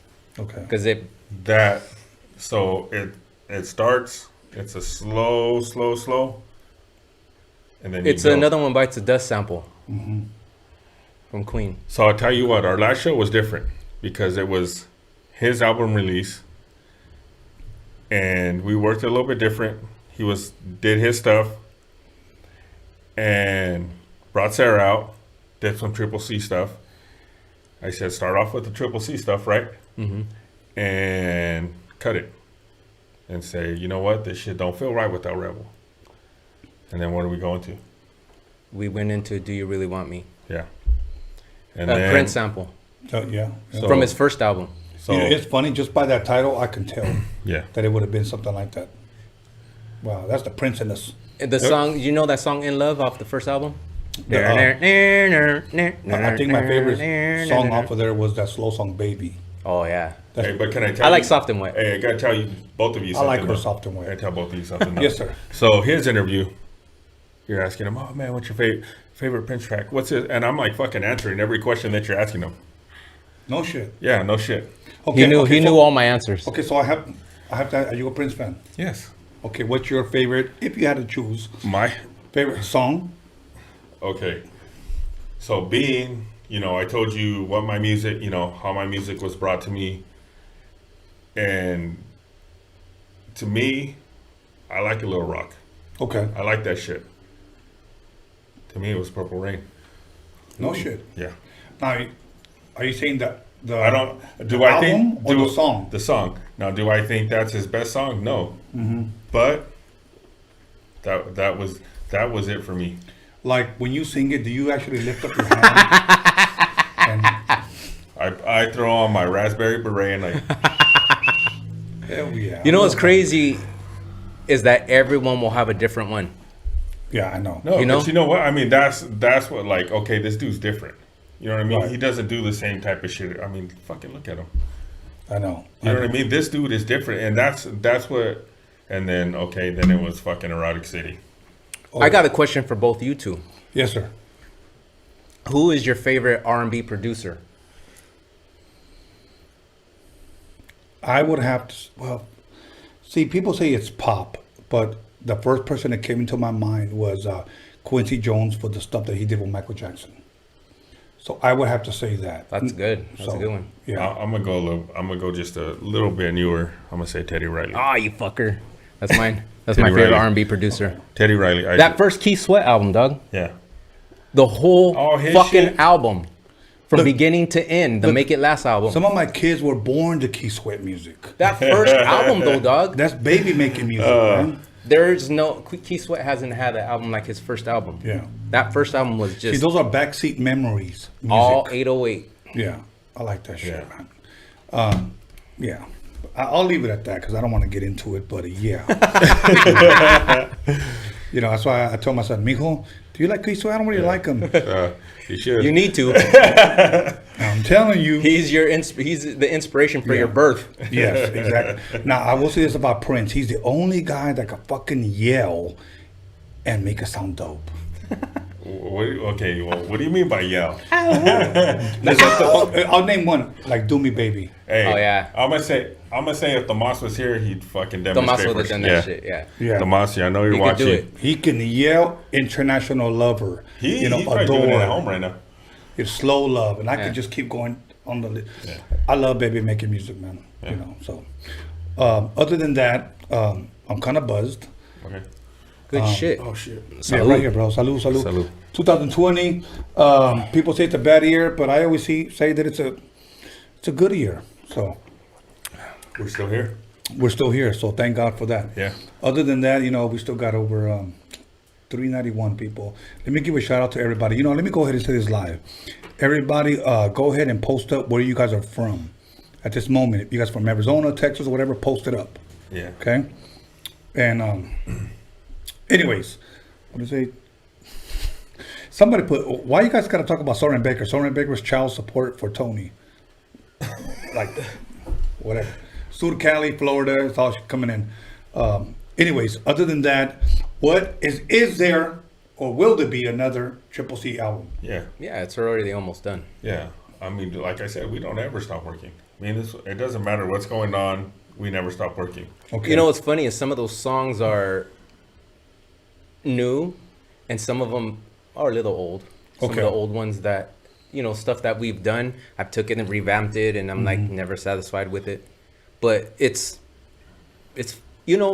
one thing I don't know if I got into this in the last interview, but one thing that I wanted to do was make the music sound like our old music. Yeah. Okay. I didn't want to try to keep up with anything new on the radio or none of that shit. I wanted it to sound like some Triple C shit that you would have heard back then. Yes. But just now. Because sometimes I'll hear some, not all, but I'll hear some rappers that I really looked up to, and then they'll try to keep up with some of the new shit, and I'm just disappointed with that shit. Yeah. Yeah. So I wanted the shit to sound like our old shit. So that's pretty much what we did. We just did us. I mean, it's still the same thing. Just did you guys set bump. a goal date? A goal date to like when you guys gonna release it? Nope. No. Okay, but will it be out 2020? Yes. Yeah. Okay, so everybody be expecting a Triple C album, and when you guys drop it, whatever I can do to help it, promote it, push it, whatever, I'll do it. We've only been saying that for 10 years. I know. I mean, it's like Okay, fucking Mike's trying to put our shit out. Yeah. Shout out to Mike. Real quick, in case motherfuckers want to know, I'm a fucking Still Pulse fan. Oh, what do you like? Shit. So people ask. Still Pulse is my favorite reggae group because they were asking about reggae. Yeah. Okay. A lot of people are saying, "Who's your favorite reggae group?" And my Still Pulse, favorite Rally Round. Yep. That's my shit right there. Second is my second favorite reggae group is Third World. Mm-hmm. Okay, I'm just gonna be real with them. I'm gonna say Bob Marley. I still Bob Oh, Marley. I love Bob Marley. Everybody does, but He's that's always my right there with favorite. everybody, of course. But I will say this: that when I put my grandbabies in the little 2-seater, I take my little JBL speaker, and that's all I play is Bob Marley for them. I don't play no rap. I don't play no rock. Nothing. Bob Marley. And then I got one of them that just hops on his seat like this. If my kids know reggae, it's Still Pulse. No shit. Yeah,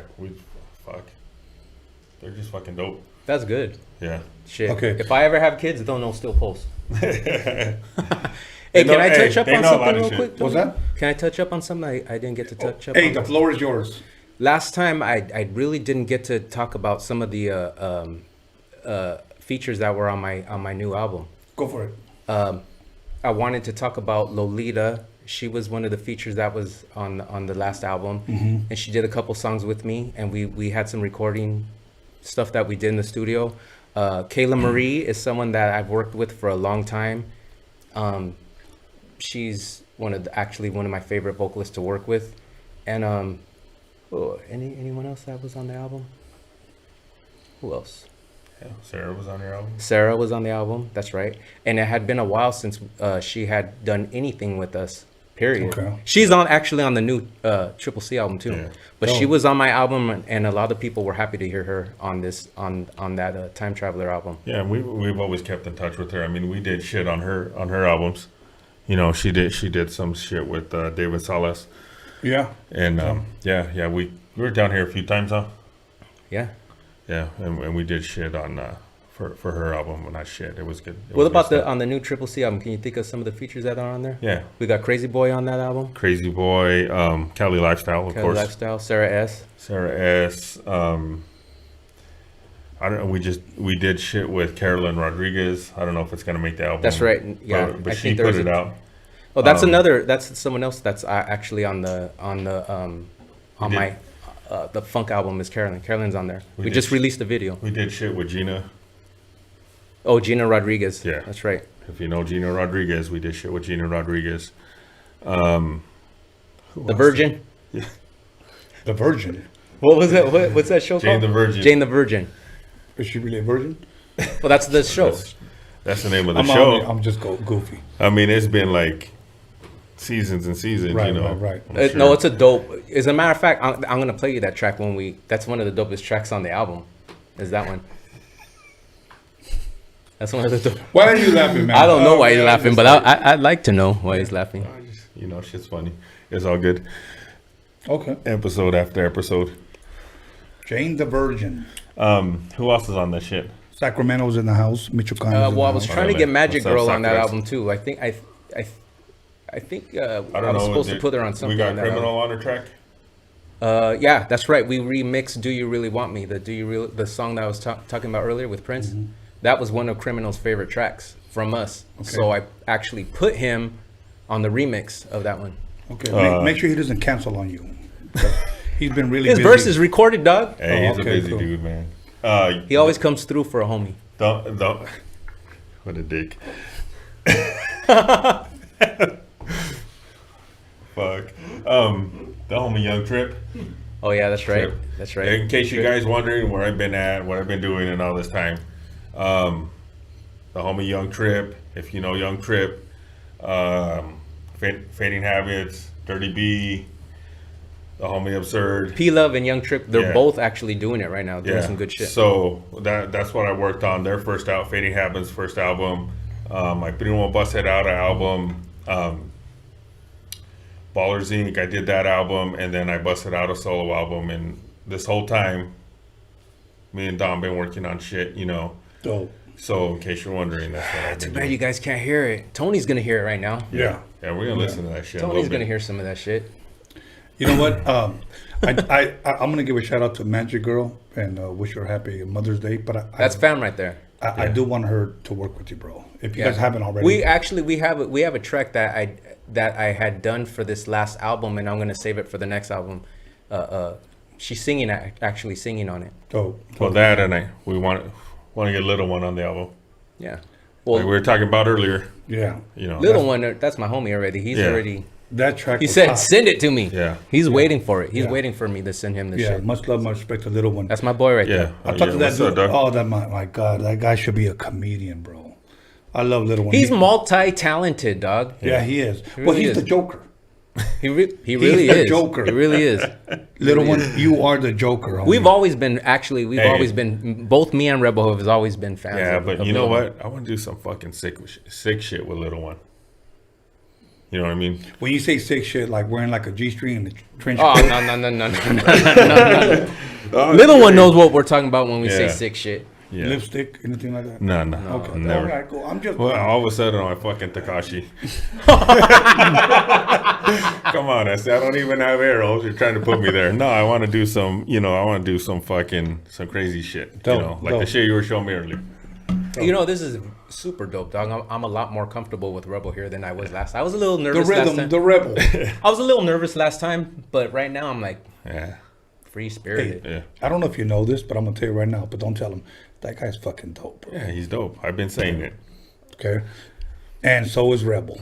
This is what I'm saying. Thank you, homie. This motherfucker is dope, and he's been showing me ever since I fucking started spitting.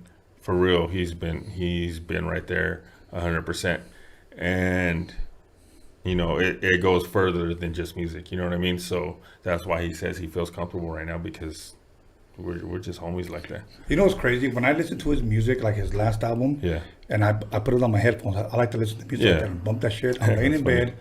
I imagine this guy making those beats in some calzones and socks. That's it. You know what? There was a lot like that.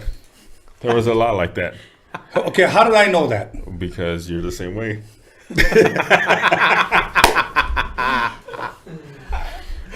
Right? I'm a place type of guy. Hey, the same way I recognize it is because you know. All right, cool. Because been there, done that. Okay, if any girl's been dominated by Dominator, go ahead and hit us up on the live chat. Yeah. I'm sorry to put you on the spot, bro. It's all good. It's all good. Just Don't don't call. bring your lawyer. Yeah. Just say what's up. You ain't say nothing else. All right, brother. At this time, you want to give any shout outs and then you go after. Yeah. Unless you got anything else to say, I don't want to leave you guys. No, it's all good, doggy. Shout out to you for having us here. I appreciate that. Shout out to everybody here tonight for having us. Everybody's been cool to us. I mean, it's a really good vibe here. Just shout out to everybody who fucking supports us. That's the same people that support us now were the same people that supported us back then. Always appreciate that love. They keep blowing up my fucking phone, my Instagram. I appreciate that shit. Dom appreciates that shit. Always love for everything we do. Tomas, gracias for getting us to this point. Artistic, thank you. Any artist that we've ever worked with, you know, it's always been good shit.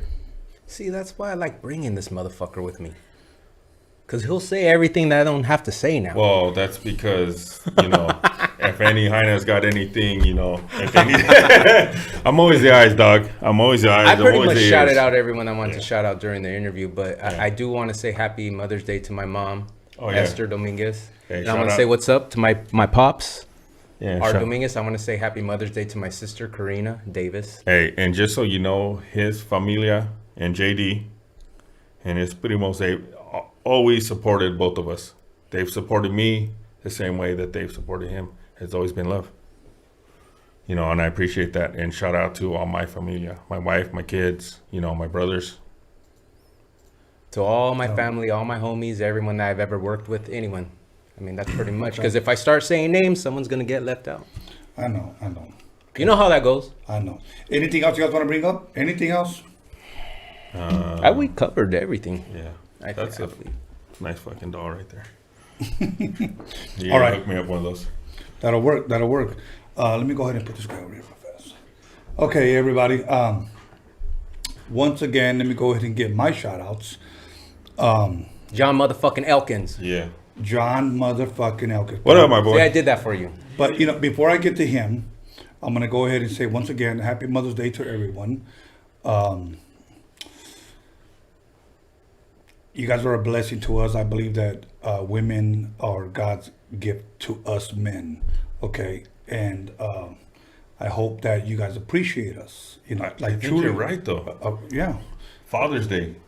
Yeah. Get on that shit. Yeah. Like, not just menudo, but treat us like kings for once. Hey, I'm cool if you leave me alone.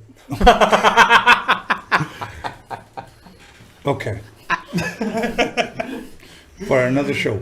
Okay. Now, somebody may say, Tony, but you don't know my wife. Okay. That's a different topic for a different show. He might know your wife. You know, my wife, es una cabrona. I understand, bro.